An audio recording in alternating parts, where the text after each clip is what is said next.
Hello guys, कैसे हैं आप सब लोग। रिवेंज सीकर के एपिसोड 61 के साथ हाजिर हूँ। तो लास्ट एपिसोड के एंड पे हमने देखा था ज़ीशेंग वहाँ पर आता है और मिंग को बहुत ही गुस्से के साथ कहता है कि मैं तुम्हें यहीं पर मार डालूंगा। लेकिन फेंग जीपाई उसके सामने खड़ा हो जाता है और कहता है तुम्हारी हिम्मत कैसे हुई हमारे मेहमान के सामने इस तरह बात करने की। क्या तुम्हें लगता है कि अगर तुम इसको मारोगे तो हमारी सिल्वर फैमिली तुम्हें इस तरह छोड़ देगी। ज़ीशेंग फेंग को वहाँ पर देखकर पीछे की तरफ मुड़ जाता है और कहता है चलो देखते हैं कितनी देर तक तुम एक सिल्वर फैमिली के पीछे छुपकर रहते हो। फेंग जीपाई मिंग से कहता है ये तो गैलेक्सी सेक्टर का इनर डिसाइपल है, तुमने इसको कैसे प्रोवोक कर दिया। मिंग उसे कहता है अरे दुश्मनी तो पहले से चलती आ रही है, लेकिन तुम्हें परेशान होने की जरूरत नहीं है, ये मेरे सामने कुछ भी नहीं है, तो गोल्डन फैमिली के हीरो को भी हरा सकता हूँ। उसी वक्त स्टेज के ऊपर का सीन दिखाते हैं। बूढ़ा बटलर अपनी पावर्स को यूज करते हुए वहाँ पर एक बड़ा सा मैरिज स्टाइल निकाल लेता है। उन सारे बच्चों से कहता है जिन लोगों को हमने फेल किया है वो सारे पीछे हट जाएं और जिन लोगों को हमने पास किया है वो सारे यहाँ पर ऊपर आ जाएं और अपनी पावर्स को रिलीज करते हुए इस मैरिज स्टाइल के ऊपर अपनी एनर्जी को इम्ब्यूट करे ताकि हमें पता चल सके कि तुम्हारे पास कौन सी कॉन्स्टिट्यूशन वाली बॉडी है। फिर वो सारे के सारे बच्चे जो कि स्क्रीनिंग में पास हुए हैं वो ऊपर आ जाते हैं, जबकि फेंग जीपाई भी ऊपर खड़ा ये सब कुछ देख रहा होता है। उसके दोनों दोस्त वुजिन और उसका दूसरा दोस्त जोंगनैन दोनों भागते हुए उसके पास आ जाते हैं और कहते हैं हम लोग तकरीबन लेट ही हो गए थे, लेकिन चलो शुक्र है टाइम पर आ गए। चलो शुक्र है अभी तक उस लड़के ने अपने टेस्ट को शुरू नहीं किया, हम टाइम पर पहुंच आए हैं। उसकी क्वालिफिकेशन देखते हैं क्या वाकई में उसके पास डिवाइन बॉडी है या नहीं। फेंग जीपाई से कहता है तुम बहुत ज्यादा डिसअपॉइंट होने वाले हो, तुम अपने साथ अपने 10,000 मार्शल कॉइंस लेकर आए हो या नहीं।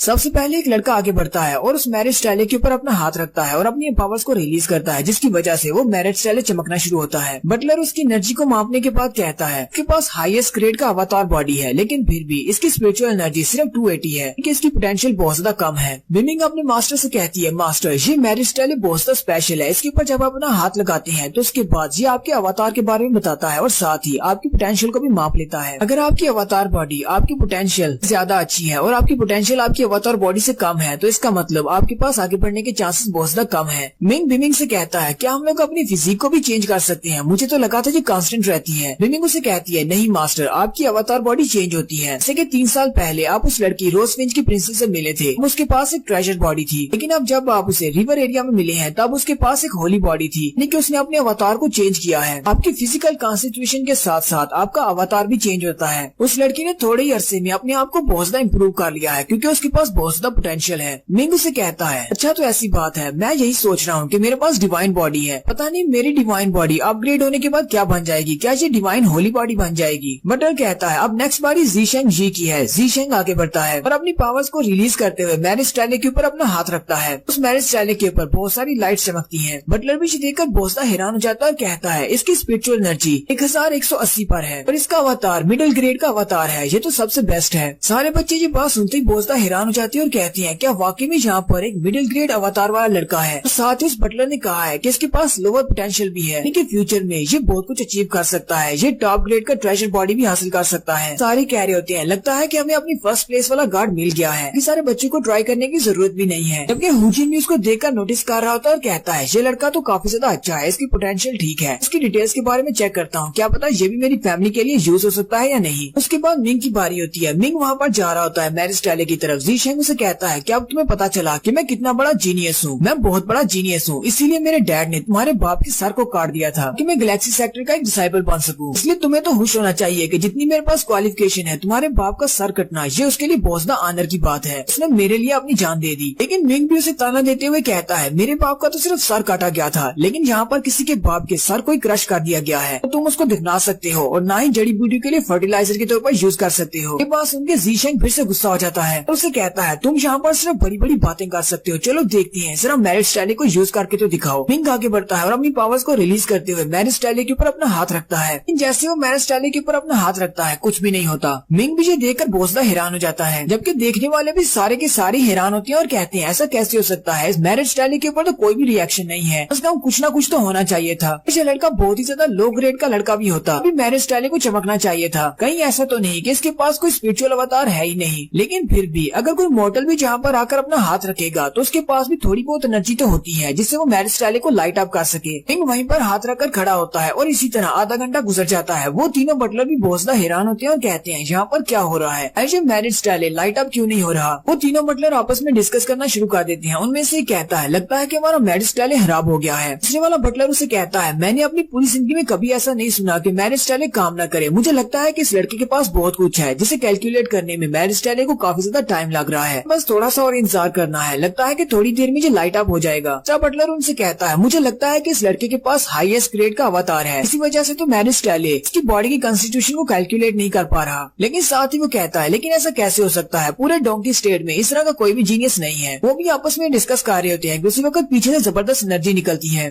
वो पूरे का पूरा मैरिज स्टाइल ऊपर तक चमकना शुरू कर देता है। पीछे देखकर बोसदा हैरान हो जाता है और कहता है ये तो एक सुप्रीम ट्राइंगल है जिसके पास हाईएस्ट पोटेंशियल है। और साथ ही वो कहता है इसके पास जो स्पिरिचुअल एनर्जी है वो 18,540 है, यहाँ पर सबसे ज्यादा। साथ ही इसके पास डिवाइन बॉडी है और ऊपर से इसकी पोटेंशियल भी बहुत ज्यादा है। देखने वाले फिर से बोसदा हैरान हो जाते हैं और कहते हैं ऐसा कैसे हो सकता है, हम तो अपनी जिंदगी में पहली बार मैरिज स्टाइल को ऊपर तक लाइट अप होते हुए देख रहे हैं। वाकई में इस लड़के के पास 18,540 की स्पिरिचुअल एनर्जी है, साथ ही एक डिवाइन बॉडी है। हमें तो इस बात पे यकीन ही नहीं हो रहा कि डोंकी स्टेट में भी इस तरह का एक जीनियस हो सकता है। फैंग जीबाई भी बोसदा खुश हो जाता है, चिल्लाकर कहता है मिंग जी ये तो बहुत ही अच्छा है, तुम तो वाकई में मेरे स्वयं ब्रदर होने के लायक हो। वूजिन और उसका दोस्त बोसदा हैरान होते हैं और उसे कहते हैं फैंग जीबाई हमें याद है कि इस लड़के ने तुम्हारी जान बचाई थी, लेकिन ये तुम्हारा भाई कब से बन गया। फैंग जीबाई उसे कहता है हम लोग बहुत ही जल्दी स्वयं ब्रदर बनाने के लिए सेरेमनी रखेंगे, लड़का मेरा भाई बन जाएगा, इसलिए तुम्हें कोई भी चांस नहीं मिलने वाला। जान जान भी उसे देखकर पहचान जाती है और कहती है मुझे अच्छी तरह से याद है ICBs को पकड़ने के लिए जब हम गए थे तब ये वहाँ पर पैसे कमाने के लिए आया था। जरा देखो सिर्फ एक ही साल के बाद अब ये लड़का कहाँ तक पहुँच चुका है। ये लड़का तो वाकई में बोसदा अमेजिंग और इंटरेस्टिंग है। जी शेंग भी ये देखकर बोसदा हैरान होता है और गुस्से में भी होता है। वो कहता है ऐसा कैसे हो सकता है, ये फैमिली में सिर्फ एक ही जीनियस है और वो मैं हूँ, लेकिन इस लड़के की पोटेंशियल और इसका अवतार मुझसे ज्यादा बेहतर है। वो तीनों बटलर भी काफी ज्यादा खुश होते हैं और मिंग से कहते हैं तुम्हारे पास बहुत ही अच्छी क्वालिफिकेशंस है, तुम कहाँ से आए हो। मिंग उनसे कहता है मेरा नाम मिंग जी है और मैं रेड सन सेक्टर से आया हूँ, जो कि जैन स्टेट का एक छोटा सा सेक्टर है। वैसे तो उन तीनों बटलर्स ने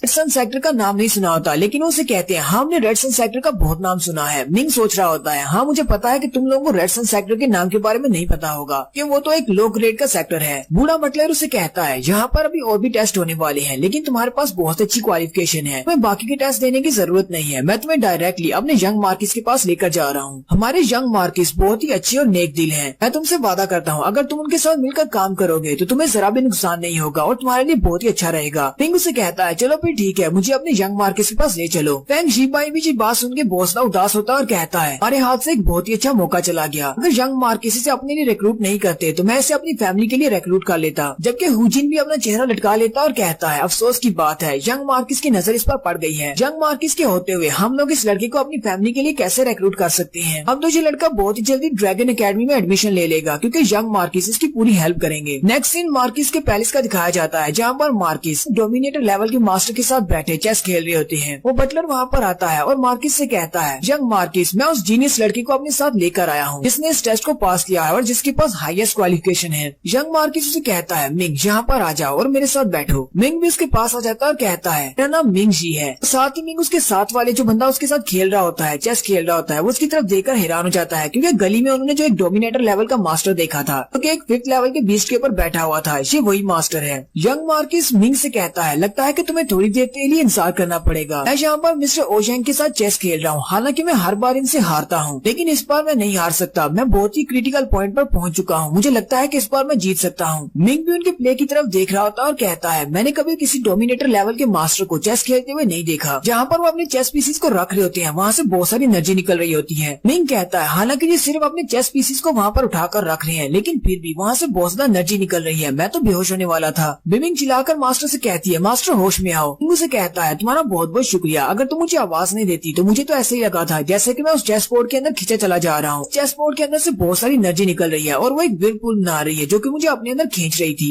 बिमिंग अपने मास्टर से कहती है मास्टर यहाँ पर ये दो लोग जो बैठे हुए हैं ये दोनों ही मार्शल आर्ट्स के डोमिनेटर लेवल पर हैं। अब ये लोग चेस खेलते हैं तो साथ में अपनी एनर्जी को भी रिलीज कर रहे हैं। बिमिंग मास्टर से कहती है मास्टर आप अपनी इन आंखों के साथ इसको नहीं देख सकते, लेकिन अगर आप अपनी टाइजी आर्ट को यूज करेंगे तो आप देख सकते हैं कि यहाँ पर बहुत सारी एनर्जी का यूज हो रहा है और आप इनके हर मूव को देख सकते हैं। मिंग कहता है चलो फिर चेक करके देखते हैं। वो अपनी टाइजी आर्ट को एक्टिवेट करता है और उसकी आंखें चमकना शुरू हो जाती हैं। फिर वो सभी चीजों को डिड्यूस करता है। मिंग कहता है हाँ तुमने बिल्कुल ठीक कहा, यहाँ पर तो एक जंग चल रही है, ये दोनों ही डोमिनेटर लेवल के मास्टर अपनी अपनी पावर्स को रिलीज कर रहे हैं। यंग मार्किस मिंग से कहता है मिंग लगता है कि तुम्हें भी चेस खेलना आती है, अगर तुम्हें कोई तरीका पता है तो मुझे बताओ कि मुझे अपनी नेक्स्ट चाल कैसे चलनी चाहिए। मिंग ने क्योंकि पहले से टाइशी आर्ट को यूज करते हुए बात को नोटिस कर लिया है कि सामने वाला कौन सी चाल को चलने वाला है। यंग मार्किस से कहता कहता है तुम अपनी गोटी को यहाँ पर रख सकते हो। मिस्टर ओशैंग भी ये देखकर बहुत ज्यादा हैरान होते हैं और वो मिंग से कहते हैं क्या तुम मार्किस की जगह पर मेरे साथ खेलना चाहोगे। यंग मार्किस भी उठकर खड़े हो जाते हैं और मिंग से कहते हैं मिंग ठीक है, चलो ठीक है, तुम मेरी जगह पर बैठकर इनके साथ खेलो, लेकिन तुम्हें अपनी पूरी कोशिश करना होगी, कहीं ऐसा ना हो कि तुम मिस्टर ओशैंग से हार जाओ, कि वो अपनी पूरी कोशिश करने वाले हैं। फिर मिंग मार्किस की जगह पर बैठ जाता है और साथ ही अपनी टाइजी आर्ट को भी एक्टिवेट कर लेता है। कहता है ठीक है यंग मार्किस, मैं आपकी जगह पर ट्राई करके देखता हूँ कि मैं जीत पाता हूँ या नहीं। और यहीं पर हमारी एपिसोड 61 का एंड होता है। एक्सप्लेनेशन अच्छी लगी हो तो कमेंट करके जरूर बताइएगा। चैनल को सब्सक्राइब कर दें, वीडियो को लाइक और शेयर कर दें। शुक्रिया।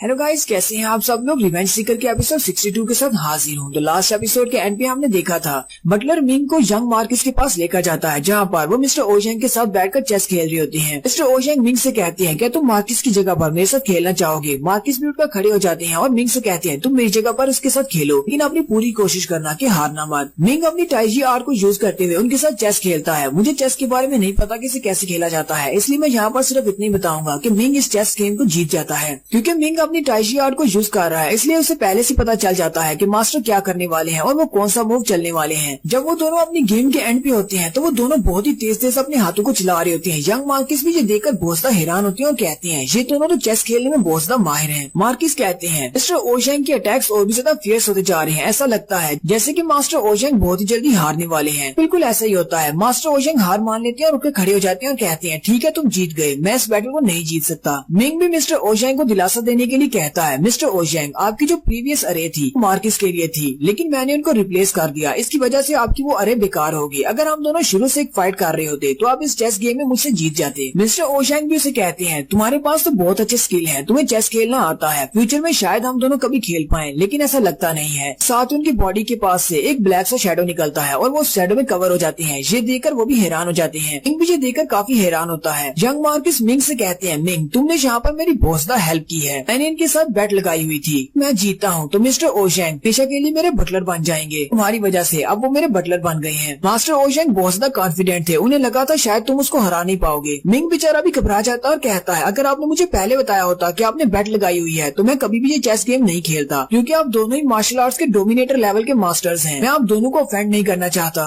यंग मार्किस उसे कहता है तुम्हें परेशान होने की जरूरत नहीं है, मास्टर ओशैंग इस तरह के इंसान नहीं है कि वो तुमसे बदला लेंगे। अब जबकि तुमने मेरी बहुत ज्यादा हेल्प की है एक मार्शल आर्ट्स के डोमिनेटर लेवल के मास्टर को मेरा बटलर बनाने में, तो भी ठीक है, मैं तुम्हें एक बहुत बड़ा रिवार्ड दूंगा। यंग मार्किस उसे कहता है तुम्हारा रिवार्ड तुम्हें जैन स्टेट के ट्रेजर हाउस में मिलेगा। मिंग ये बात सुनकर हैरान हो जाता है और कहता है जैन स्टेट के ट्रेजर हाउस में तो बहुत कुछ रखा हुआ है, लेकिन मुझे जैन स्टेट के ट्रेजर हाउस में से कुछ क्यों मिलेगा, मैं तो इस वक्त डोंकी स्टेट में हूँ। कहीं ऐसा तो नहीं कि यंग मार्किस हमारी जैन स्टेट को अपनी एक वैसल स्टेट बनाना चाहते हैं। यंग मार्किस उसे कहते हैं हाँ तुमने बिल्कुल ठीक गेस किया है, हम लोग तुम्हारी जैन स्टेट को अपनी एक वैसल स्टेट बनाने वाले हैं। मेरे पास अपने कुछ प्लान्स हैं। जैन स्टेट के क्राउन प्रिंस को तुम यहाँ पर लेकर आए हो, उसे हम लोग यूज कर सकते हैं, लेकिन बाद में तुम्हें बहुत ही जल्दी पता चल जाएगा। बाद में यंग मार्किस अपने पास से एक पेपर निकालते हैं और उसे कहते हैं टैलेंट टेस्ट में तुमने बहुत ही अच्छी क्वालिफिकेशन को शो करवाया है, मुझे लगता है कि तुम्हारा फ्यूचर बहुत ज्यादा ब्राइट है, मैं तुम्हें अपना गार्ड बनाकर हमेशा के लिए यहाँ पर बांध कर नहीं रख सकता। अपने पास एक लेटर उसे देते हैं और कहते हैं इस लेटर के ऊपर मेरी रिकमेंडेशन शामिल है और साथ में मेरी मोहर भी लगी हुई है, तुम इस लेटर को लेकर डोंकी यूनिवर्सिटी में जा सकती हो, वहाँ पर जाकर एडमिशन ले सकते हो। सिर्फ 2 साल के बाद बड़ी अकेडमीज के दरमियान में एक कंपटीशन होने वाला है, मैं चाहता हूँ कि तुम डोंकी अकेडमी को ज्वाइन करो और वहाँ पर जाकर अपनी बॉडी को और ज्यादा ट्रेन करो। 2 साल के बाद मैं देखना चाहता हूँ कि तुम मुझे क्या सरप्राइज देते हो। मिंग उसे कहता है यंग मार्किस अब की इस बात के ऊपर अमल करूंगा और बहुत ही जल्दी अपनी बॉडी को और भी ज्यादा कल्टीवेट करूंगा। फिर मिंग सीढ़ियाँ उतरते हुए वहाँ से वापस चला जाता है, क्योंकि उसी वक्त यंग मार्किस के पास एक शैडो बाहर निकलता है। यंग मार्किस उस शैडो से कहते हैं शैडो तुम्हें इस लड़की के बारे में क्या कहना है। वो शैडो मास्टर से कहता है यंग मार्किस उस टैली के डाटा के मुताबिक लड़की के पास जितनी भी क्वालिफिकेशंस हैं वो सारी की सारी एक रिलीजियस सेक्टर के बराबर की हैं। अगर ये अभी जाकर डोंकी अकेडमी को ज्वाइन कर लेता है तो डोंकी अकेडमी में इसके बराबरी का और कोई भी नहीं होगा। शैडो यंग मार्किस से कहता है अब जबकि इस लड़की के पास बहुत ही अच्छी क्वालिफिकेशंस हैं, आप इसे अपने पास में तो रख सकते थे, आपने इसे अकेडमी में क्यों बेच दिया। यंग मार्किस उसे कहते हैं इस लड़के के पास बहुत सारा टैलेंट है, मैं नहीं चाहता कि ये लड़का मेरे लिए हमेशा के लिए गार्ड बनकर रह जाए, इसका फ्यूचर बहुत ज्यादा ब्राइट है। तुम्हें पता है कि बहुत सारे यंग मैन यंग ही मर जाते हैं, लेकिन मैं इस लड़के के लिए ऐसा नहीं चाहता। ये अकेडमी में जाने के बाद अपनी बॉडी को कल्टीवेट करेगा ताकि ये यंग न मरे। मैं चाहता हूँ कि ये ड्रैगन एकेडमी में जाए और ड्रैगन लिस्ट की रैंकिंग में अपना नाम बनाए और फिर ये एक रियल ड्रैगन बनेगा। अगर ये एक रियल ड्रैगन बन जाता है तो ये हमारे लिए भी बहुत ज्यादा अच्छा रहेगा। नेक्स्ट सीन में मिंग फैंग फैमिली में वापस आ जाता है और जब वो वापस आता है तो फैंग फैमिली वाले उसकी पहले से भी ज्यादा हिम्मत करते हैं। फैंग जीप भाई बार बार उसे कहता है कि वो उसका स्वर्ण ब्रदर बनना चाहता है, इसलिए वो उसको बार बार इस बात के लिए मनाता है और फिर फाइनली मिंग उसकी बात को मान लेता है और उसका स्वर्ण ब्रदर बन जाता है, जिससे वो बहुत ज्यादा खुश हो जाता है। और उसके अलावा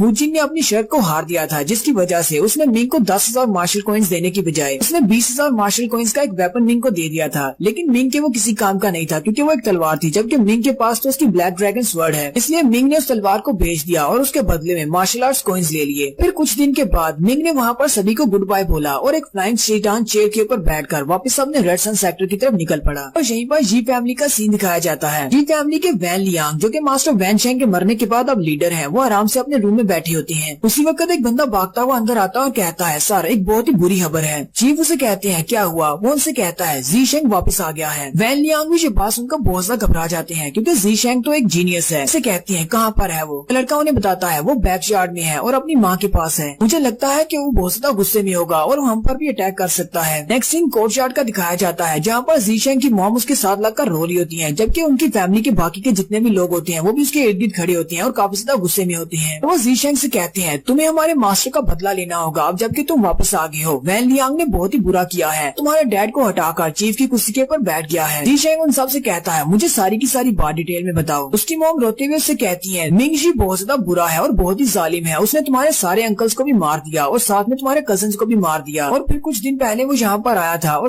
उसने तुम्हारे डैड को भी मार दिया, उनका सर फोड़ दिया। उसकी फैमिली के बाकी के लोग उसे कहते हैं जी शेंग तुम्हें बदला लेना होगा अपने डैड का भी और ऊपर से वैन लियांग से भी बदला लेना होगा क्योंकि वो मिंग की साइड पर है। जी शेंग गुस्सा हो जाता है और उन सबसे कहता है जाके वैन लियांग को बता दो मैं असेंबली हॉल में उसका इंतजार कर रहा हूँ, मुझसे मिलने के लिए वहाँ पर आए। एक सीन असेंबली हॉल का दिखाया जाता है। जी शेंग आते ही आकर चीफ की कुर्सी के ऊपर बैठ जाता है, जबकि मास्टर वैन लियांग अपने कुछ साथियों के साथ अंदर आते हैं और उसे कहते हैं जी शेंग तो तुम वापस आ गए हो। जी शेंग हंसते हुए कहता है मास्टर वैन लियांग लगता है कि आप बहुत ही अच्छे दिन गुजार रहे हैं मेरे फादर के मरने के बाद इस फैमिली के चीफ बनकर। मास्टर वैन लियांग उसे कहते हैं इसमें क्या गलत है, मुझे क्लैंसमैन ने खुद ही अपना चीफ चुना था, वैसे भी मैं इस फैमिली का एक एल्डर हूँ, मैं एक चीफ बन सकता हूँ। मास्टर वैन लियांग के साथ जो एक बंदा होता है वो जी शेंग से कहता है तुम्हारे डैड बहुत ज्यादा बुरे थे, उन्होंने हमारी फैमिली के बहुत सारे लोगों को मार डाला। मास्टर वैन लियांग बहुत ज्यादा अच्छे हैं, यही चीफ बनने के लायक हैं। उनमें से एक और लड़का गुस्से के साथ उसे कहता है जी शेंग तुम्हारी हिम्मत कैसे हुई हमारे चीफ की कुर्सी के ऊपर बैठने की, कहीं तुम यहाँ पर चीफ की कुर्सी के ऊपर कब्जा करने के लिए तो नहीं आए। जी शेंग हंसते हुए उन सबसे कहता है मुझे इस बात से फर्क नहीं पड़ता कि चीफ की कुर्सी के ऊपर कौन बैठा हुआ है। मास्टर वैन लियांग उसे कहते हैं फिर तुम यहाँ पर क्या करने के लिए आए हो, तुम्हें हमसे क्या चाहिए? जी शेंग उन सबसे कहता है तुम सब लोगों को यहाँ पर अपने आप को मेरे सामने मारना होगा, अब मेरे सामने अपनी जान ले लो तो मैं बाकी सभी को छोड़ दूंगा, अगर तुम लोग ऐसा नहीं करते तो मैं सभी को मार डालूंगा, तुम्हारे पूरे जी क्लैन को मार डालूंगा। मास्टर वैन लियांग के साथी काफी गुस्सा हो जाते हैं और कहते हैं ये किस किस्म की बदतमीजी है, तुम्हें लगता है कि तुम ऐसा कर सकते हो? वो भी खड़े होकर वहाँ पर बातें कर रहे होते हैं कि जी शेंग बड़ी स्पीड के साथ आगे बढ़ता है और उन सभी को मार डालता है। मास्टर वैन लियांग भी देखकर बहुत ज्यादा घबरा जाते हैं। अब जी शेंग मास्टर वैन लियांग के सामने खड़ा होता है और साथ ही अपने हाथ को उनके चेहरे पर रखते हुए उन्हें भी मारने की कोशिश करता है। मास्टर वैन लियांग कहते हैं तुम भी अपने फादर की तरह बहुत बड़े घटिया इंसान हो, तुमने भी हमारी जी फैमिली के लोगों को मारा है। जी शेंग उसे कहता है मौत तुम्हारे सामने है लेकिन फिर भी तुम्हारी जुबान बहुत ज्यादा चल रही है, अब मैंने अपना फैसला बदल दिया है, मैं तुम्हारी सारी की सारी फैमिली को मार डालूंगा। और जी शेंग मास्टर वैन लियांग को मार देता है। नेक्स्ट सीन जो है वो रेड सन सेक्टर का दिखाया जाता है। पिंक अपनी फ्लाइंग सीडान चेयर के ऊपर रेड सन सेक्टर में वापस आ जाता है। वहीं पर कुछ डिसाइपल नीचे खड़े होते हैं, वो ऊपर की तरफ देखकर कहते हैं लगता है ये मिंग है क्योंकि फ्लाइंग सीडान चेयर के ऊपर इसके अलावा और कोई भी नहीं आ सकता। वो लोग भागते हुए जाते हैं और कहते हैं चलो जल्दी से वेलकम कहते हैं। वो दोनों भागते हुए जाते हैं और कहते हैं चलो शुक्र है मिंग तुम वापस आ गए। मिंग कहता है क्या हुआ, क्या कुछ स्पेशल बात है? वो लड़कियों से कहती है क्योंकि तुम पूरे एक महीने तक यहाँ से गायब थे इसलिए तुम्हें इस बारे में पता नहीं होगा। इस बात का तो हमें भी नहीं पता, लेकिन बहुत सारे एल्डर्स हमारे एल्डर श्राइन में इकट्ठे हुए हैं। हमारे पास जितने भी एल्डर्स हैं उनमें से 100 से भी ज्यादा एल्डर्स होंगे जो कि वहाँ पर हमारे श्राइन में इकट्ठे हैं। ताकि कुछ बहुत ज्यादा हास होने वाला है। चीफ ने हमें कहा था कि हम लोग यहीं पर इंतजार करें जब तक तुम वापस नहीं आ जाते, और जैसे तुम वापस आए ने कहा था कि तुम्हें इन्फॉर्म कर दें तुम्हें एल्डर श्राइन में जाना है। किंग कहता है ठीक है मैं अभी वहाँ पर चला जाता हूँ। किंग सोच रहा होता है लगता है कि जैन स्टेट की तब्दीली की वजह से ये सारे एल्डर्स यहाँ पर इकट्ठे हुए हैं। Next scene red sun sector के एल्डर श्राइन का दिखाया जाता है। मिंग एल्डर श्राइन में जाता है। चीफ जिस एल्डर के पास गए थे शिकायत लगाने के लिए वो एल्डर भी यहाँ पर होते हैं और चीफ की कुर्सी के ऊपर बैठी होती है। मिंग जाते झुककर उन सबको गुड मॉर्निंग कहता है। चीफ भी ग्रैंड एल्डर के साथ ही खड़े होती है। चीफ मिंग से कहती है मिंग इनसे मिलो, ये हमारे ग्रैंड एल्डर हैं। अरे रेड सन सेक्टर में सिर्फ एक ही ग्रैंड एल्डर है और इनकी उम्र 300 साल है। मिमिंग मास्टर से कहती है मास्टर जो ग्रैंड एल्डर है ये मार्शल आर्ट्स के गुरु लेवल के हैं, इसी वजह से इनका लाइफ स्पैन 300 साल हो चुका है, लेकिन अब ये आगे नहीं बढ़ सकते क्योंकि ये बहुत ज्यादा कमजोर हो चुके हैं, इनके पास ज्यादा वक्त नहीं बचा, कुछ ही सालों में ये मर जाएंगे। मिंग उनसे भी कहता है good morning sir. Grand Elder कहते हैं तुमने जो बताया था ये लड़का तो वाकई में बहुत ज्यादा एनर्जेटिक है। ग्रैंड एल्डर जल्दी से अपने पास से अपने हाथ के ऊपर लगी हुई रिंग को उतारते हैं और मिंग की तरफ फेंक देते हैं और कहते हैं ये मेरी तरफ से एक गिफ्ट है। मिंग उस रिंग को कैच कर लेता है और हैरान होकर उसकी तरफ देख रहा होता है। चीफ उसे कहते हैं ये एक बहुत ही स्पेशल ट्रेजर है, इस पूरी डिवाइन डायनेस्टी में इसे एक बहुत ही अच्छा ट्रेजर माना जाता है। इसको सुमिरो रिंग कहते हैं, तुम इसको अपने लिए स्पेस लॉकर के तौर पर यूज कर सकते हो। इसके अलावा ये तुम्हारी सेफ्टी के तौर पर भी यूज होगी, यानी कि प्रोटेक्टिव शील्ड के तौर पर भी काम करेगी। ग्रैंड मास्टर से कहते हैं मैंने इस रिंग के अंदर तुम्हारे लिए कुछ गिफ्ट्स भी छोड़े हैं, तुम बाद में उनको चेक कर सकते हो। मिंग अपनी पावर्स को रिलीज करते हुए उस रिंग के अंदर देखता है तो बहुत सा हैरान हो जाता है क्योंकि इसके अंदर बहुत सारे एलिक्सर्स और बहुत सारे मार्शल कॉइन्स होते हैं। मिंग कहता है इसके अंदर लगता है 50,000 मार्शल कॉइन्स हैं, इसके अलावा और भी बहुत कुछ है। मिंग बहुत ज्यादा खुश हो जाता है और एल्डर से कहता है सर आपका बहुत बहुत शुक्रिया, जबकि बिमिंग मास्टर से कहती है मास्टर आपको इतना भी खुश होने की जरूरत नहीं है, उस बूढ़े मास्टर को पता है कि वो मरने वाला है, इसीलिए उसने अपना सारा ट्रेजर आपको दे दिया है क्योंकि उसके ये किसी काम का नहीं है। मिंग बिमिंग से कहता है बिमिंग ये बात बहुत ही बुरी लग रही है कि ये मास्टर बहुत ही जल्दी मरने वाले हैं, ये ब्रेक थ्रू कर लें और गुरु लेवल से डोमिनेटर लेवल पर चले जाएं तो शायद इनके लिए 100 साल की उम्र और बढ़ जाएगी। बिमिंग कहती है नहीं मास्टर ये ऐसा नहीं कर सकते क्योंकि ये बहुत ज्यादा वीक हैं, तो मार्शल आर्ट्स के गॉड भी इनकी हेल्प नहीं कर सकते। और यहीं पर हमारी एपिसोड 62 का एंड होता है। एक्सप्लेनेशन अच्छी लगी हो तो कमेंट करके जरूर बताइएगा, चैनल को सब्सक्राइब कर दें, वीडियो को लाइक और शेयर कर दें। शुक्रिया।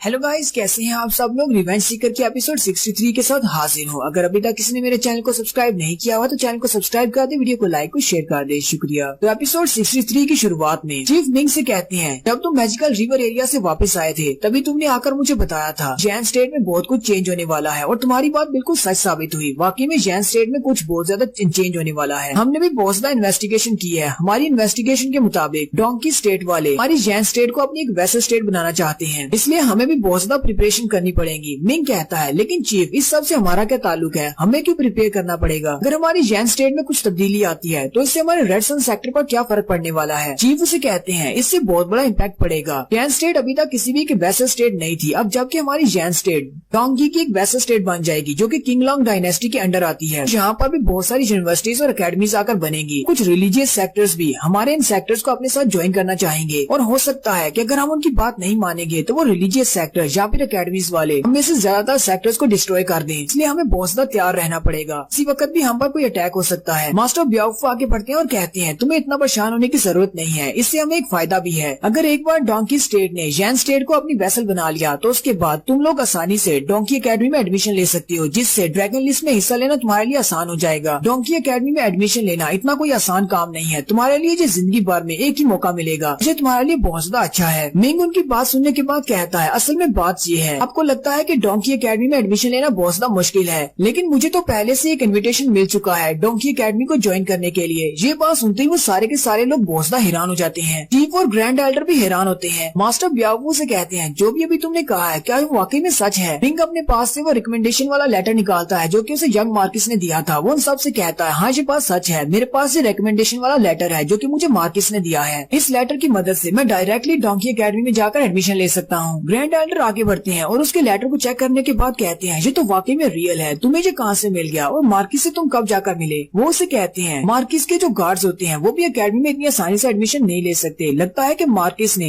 तुम्हारी क्वालिफिकेशन को देखने के बाद ही तुम्हें वहाँ पर रेकमेंड किया है। ग्रैंड एल्डर बहुत ज्यादा खुश होते हैं और कहते हैं ये तो हमारे लिए एक बहुत बड़ा सरप्राइज है और साथ ही एक ब्लेसिंग भी है। अब तो हमारे रेड सन सेक्टर को तरक्की करने से कोई भी नहीं रोक सकता। ग्रैंड मास्टर मिंग से कहते हैं एक बार तुम डोंकी एकेडमी में चले जाओ, उसके बाद हमारे रेड सन सेक्टर को कभी मत भूलना। मिंग ग्रैंड एल्डर से कहता है आप बिल्कुल भी परेशान ना हो, रेड सन सेक्टर मेरी रूट है, अपनी जड़ों को कैसे भूल सकता हूँ। वहीं पर उनके साथ इनर एल्डर्स भी खड़े होते हैं। वो सारे कहते हैं हमें ये लड़का पहले से ज्यादा पसंद आ रहा है। उनमें से एक कहता है मास्टर गॉन्गसन कहते हैं अगर ग्रैंड मास्टर ने इनको अपना डिसाइपल नहीं बनाया होता तो मैं मिंग को अपना डिसाइपल बना लेता, इससे मेरा नाम भी बहुत ज्यादा रोशन हो जाता। तीसरा उसे कहता है अब बस भी करो गॉन्गसन, तुम्हें लगता है कि हम इस जैसे जीनियस को पढ़ाने के काबिल हैं। चीफ वहाँ पर जितने भी एल्डर्स होते हैं उन सभी से कहते हैं हमने सारे के सारे एल्डर्स को वापस बुला लिया लिया है। अरे रेड सन सेक्टर के जितने भी एल्डर्स हैं, ये वक्त आ चुका है, हम लोग प्रमोशनल रैंकिंग में दोबारा से जाने वाले हैं। पिछले 200 साल से रेड सन सेक्टर अपने ग्रेड 9 पर बना हुआ है, लेकिन अब हम लोग अपनी रैंकिंग को चेंज करने वाले हैं। हम बहुत ही जल्दी ग्रेड 6 पर प्रमोट होंगे। मिंग भी जब बात सुनकर हैरान हो जाता है और कहता है तो इसका मतलब ये है कि हम लोग अपग्रेड होने वाले हैं। मिंग सोच रहा होता है मिंग ने पहले ही कहा था कि रेड सन सेक्टर वाले इतने भी सिंपल नहीं दिखाई देते जितने ये सिंपल हैं। चीफ उन सब से कहते हैं, सब लोग हैरान होंगे कि हम लोग अब इस वक्त से क्यों कर रहे हैं। चीफ कहते हैं में हमारी पोटेंशियल काफी ज्यादा है, लेकिन हमारे पास कोई भी जीनियस लड़का नहीं था, इसीलिए तो हम लोग प्रमोशनल रैंकिंग में नहीं गए, क्योंकि हमारे पास कोई भी जीनियस टैलेंट नहीं था। हमारी फाउंडेशन कितनी ही स्ट्रॉन्ग क्यों ना हो, अब जबकि हमारे पास मिंग है, हम अपने मिंग को यूज करते हुए अपनी रैंकिंग को आगे तक बढ़ा सकते हैं। ग्रैंड ऑर्डर आगे बढ़ते हैं और उन सब से कहते हैं तुम्हारे चीफ रेड सन सेक्टर को संभालने में बहुत ज्यादा बिजी रहते हैं, इसलिए ये अपनी बॉडी को कल्टीवेट नहीं कर पाए, वरना ये अब तक मार्शल आर्ट्स के डोमिनेटर लेवल तक पहुंच जाते। ये तो अभी तक मार्शल आर्ट्स के गुरु लेवल तक भी नहीं पहुंच पाए। मेरे पास ज्यादा दिन नहीं बचे, मैं बहुत ही जल्दी मरने वाला हूँ। ग्रैंड मास्टर आगे बढ़ते हैं और कहते हैं मिंग फ्यूचर में हमें तुम्हारे ऊपर रिलाई करना पड़ेगा। मैं चाहता हूँ कि फ्यूचर में तुम रेड सन सेक्टर को बहुत ज्यादा सपोर्ट करो। नेक्स्ट सीन वू फैमिली का दिखाया जाता है। वू फैमिली के घर पर यंग मास्टर ओशेंग आता है कि यांडू ओशेंग का भाई है। वो लेडी हानियो के घर पर आता है। लेडी हानियो वू के डैड और ओशेंग दोनों पहले से रूम में बैठे होते हैं। लेडी हानियो भी वहाँ पर आती है। आपको याद होगा कि लेडी हानियो की मेरिडियंस को कट करने के बाद उसको रेड सन सेक्टर से निकाल दिया गया था, इसलिए उसकी हालत काफी ज्यादा खराब है। जब लेडी हानियो वहाँ पर आती है, उसके फादर उसे कहते हैं बेटा हानियो, इस लड़के का नाम यान कुई हांग है, वो एक ब्रॉन्ज फैमिली का यंग मास्टर है, ये यहाँ पर तुमसे शादी करने के लिए आया है। लेडी हानियो उसकी तरफ देखकर हैरान होती है। मास्टर हांग जल्दी से आगे बढ़ता है और कहता है ये तो बहुत ही अमेजिंग है। लेडी हानियो के डैड उसे कहते हैं मास्टर हांग प्लीज इसको माफ कर दें, जब से इसे रेड सन सेक्टर से निकाला गया है ये ज्यादातर किसी से बात नहीं करती, ऊपर से इसकी मेरिडियंस को भी बर्बाद कर दिया गया है, अब ये अपनी बॉडी को कल्टीवेट भी नहीं कर सकती। मास्टर हांग कहते हैं मैं इस बात को समझ सकता हूँ, आपको समझाने की जरूरत नहीं है, रेडियंस के बर्बाद होने की वजह से इसकी यह हालत हो गई है। मास्टर हांग उसकी थोड़ी पे हाथ रखता है और कहता है मुझे लगता है कि इस लड़की के पास जेनजिंग ब्लड वेसल्स हैं, यानी कि इस लड़की के पास एक ट्रेजर बॉडी है, और इस लड़की के पास जो जेनजिंग वेसल बॉडी है उसकी कंसंट्रेशन मुझसे ज्यादा हायर है, क्योंकि मेरे पास भी एक जेनजिंग ब्लड वेसल्स वाली बॉडी है। मास्टर हांग जल्दी से उसे कहता है मैं तो कब से इसी बॉडी की तलाश में था, क्या तुम मुझसे शादी करोगी और मेरे लिए मेरे बच्चों को पैदा करोगी। ये बात सुनते ही लेडी हानियो भी बहुत हैरान हो जाती है। उसके डैड चिल्लाकर कहते हैं लेकिन आप ऐसा कैसे कर सकते हैं, इसकी तो मेरिडियंस को बर्बाद कर दिया गया है, ये अपनी बॉडी को कल्टीवेट नहीं कर सकती, ये आपके किसी भी काम नहीं आएगी।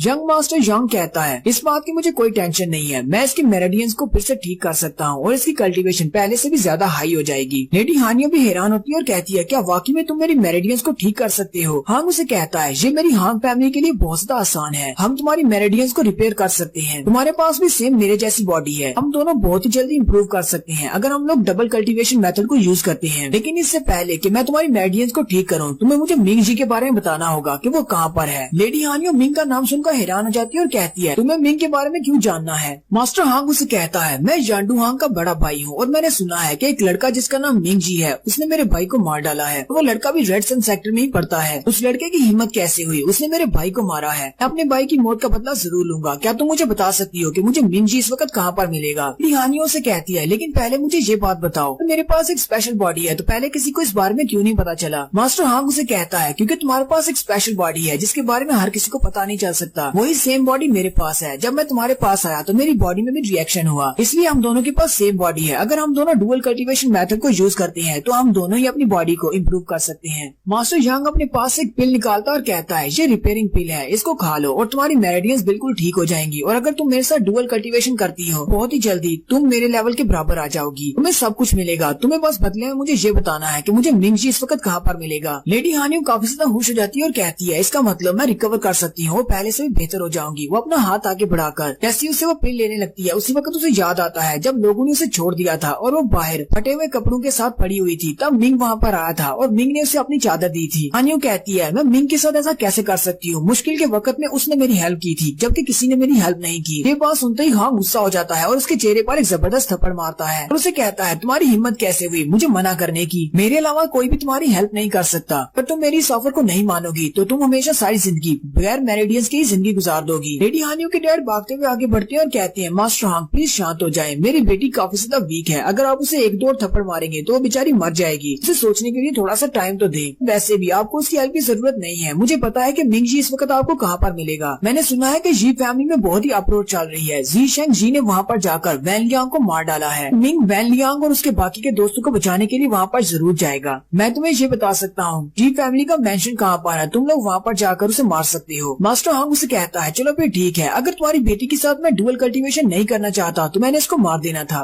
लेडी हानियो के डैड उसे कहते हैं मैंने सुना है कि मिंग की एबिलिटीज बहुत ज्यादा बढ़ चुकी है, मैजिकल रिवर एरिया के अंदर से आने के बाद काफी ज्यादा स्ट्रॉन्ग हो चुका है। मैं चाहता हूँ कि आप अपनी एहतियात के तौर पर अपने साथ कुछ ग्रैंड मास्टर्स को भी लेकर जाना, और उन ग्रैंड मास्टर्स को छुपाने के लिए मेरे पास एक बहुत ही अच्छा आइडिया है। Next scene red sun sector का दिखाया जाता है जहाँ पर लेंसू का रूम होता है। मिंग भागता हुआ लेंसू के रूम में आता है और कहता है लेंसू कहाँ पर हो तुम, लगता है कि तुमने मुझे बहुत ज्यादा मिस किया होगा। लेंसू वहाँ पर कल्टीवेट करने के लिए बैठी होती है और उसका मूड बहुत ज्यादा खराब होता है क्योंकि मिंग सिर्फ 3 दिन के मिशन पर गया था लेकिन वो पूरा महीना लगाकर वापस आया है। लेंसू गुस्से के साथ उसे कहती है तुम्हें इतना ज्यादा टाइम वहाँ पर कैसे लग गया, तुम्हारा मिशन तो सिर्फ 3 दिन का था लेकिन तुम पूरा 1 महीना गुजार कर आए हो, तुम कहाँ पर थे। मिंग उसे कहता है हाँ मुझे पता है, मैं कार्गो पहुँचाने के लिए गया था, वहाँ पर मुझे 3 दिन ही लगने चाहिए थे लेकिन एक स्पेशल सिचुएशन आ गई थी और फिर मुझे 1 महीना लग गया, मुझे कुछ और काम करना था, मुझे लगा ही था शायद मुझे वहाँ पर ज्यादा टाइम लग जाए, इसलिए मैं तुम्हारे लिए एक स्पेशल गिफ्ट छोड़ कर गया था, क्या तुमने उस गिफ्ट को देख लिया। उसकी बात सुनते शर्माना शुरू कर देती है और कहती है नहीं मैंने तुम्हारे स्पेशल गिफ्ट को यूज नहीं किया। मिंग उसे कहता है क्या तुम वाकई में श्योर हो, और अपने फ्लैश टैब को यूज करते हुए जल्दी से अंदर जाता है और अंदर से नरम फोम का बना हुआ एक गद्दा उठा लाता है जिसके ऊपर मिंग की तस्वीर बनी होती है। मिंग उसे कहता है तुमने कहा था कि तुमने इसको इस्तेमाल नहीं किया लेकिन इसको देखकर तो लगता है तुम इसके साथ लिपट कर सोती रही हो, इसी वजह से इस बेचारे की ये हालत हो गई है, साथ ही मुझे स्पॉन्ज के अंदर से तुम्हारी खुशबू भी आ रही है। लेंसू से कहती है ऐसी बात नहीं है, मैंने इसको यूज नहीं किया, मैं इसके साथ लिपट कर नहीं सोई बल्कि मैं तो इसके ऊपर बैठी हुई थी। मिंग हैरान हो जाता है और कहता है क्या वाकई में मैंने बहुत सारे मार्शल आर्ट्स कोइंस को जाया किया था, सबसे अच्छे पेंटर से इसके ऊपर अपनी तस्वीर बनवाई थी और तुम इसे गद्दे के तौर पर इसके ऊपर बैठी रही हो, तुमने बिल्कुल भी अच्छा नहीं किया। लेंसू से कहती है अच्छा ठीक है, इस बात को मान लेती हूँ कि मैं इसके साथ लिपट कर सो रही थी, साथ ही मैं तुम्हें बहुत ज्यादा मिस भी कर रही थी। चलो अब जल्दी से बताओ कि तुम 1 महीना कहाँ पर थे और किसके साथ थे। मिंग जल्दी से अपने पास से मैजिकल बीस्ट का मीट निकालता और कहता है बहुत कुछ हो गया है, मैं तुम्हें आराम से बताऊंगा लेकिन पहले जो मैजिकल बीस्ट का मीट खा लो, स्पेशल डोंकी स्टेट से लेकर आया हूँ। उसी वक्त जिंग चैंग भागता हुआ वहाँ पर आता है और दरवाजा खोलते ही कहता है मिंग बहुत ही बुरा हुआ है, यहाँ पर कोई तुमसे मिलने के लिए आया है। जिंग चैंग के साथ एक छोटी सी लड़की होती है जो कि जी फैमिली की है और रोते हुए अंदर आ जाती है। मिंग उसे कहता है तुम्हें क्या हुआ, मुझे याद है तुम तो वैन लियांग की ग्रैंड डॉटर हो। वो वहीं पर घुटने टेक कर रोना शुरू कर देती है और कहती है हमारे साथ बहुत ही बुरा हो गया है, प्लीज हमारी हेल्प करो। मेरे दादाजी, मेरे डैड, मेरे अंकल और मेरी मॉम, हमारे कबीले के बहुत सारे लोगों को जी शेंग ने मार दिया है, वो वापस आ गया है और मास्टर वैन लियांग के कबीले के जितने भी लोग हैं उन सभी को मार रहा है। और यहीं पर हमारी एपिसोड 63 का एंड होता है। एक्सप्लेनेशन अच्छी लगी हो तो कमेंट करके जरूर बताइएगा, चैनल को सब्सक्राइब कर दे, वीडियो को लाइक और शेयर कर दे, शुक्रिया।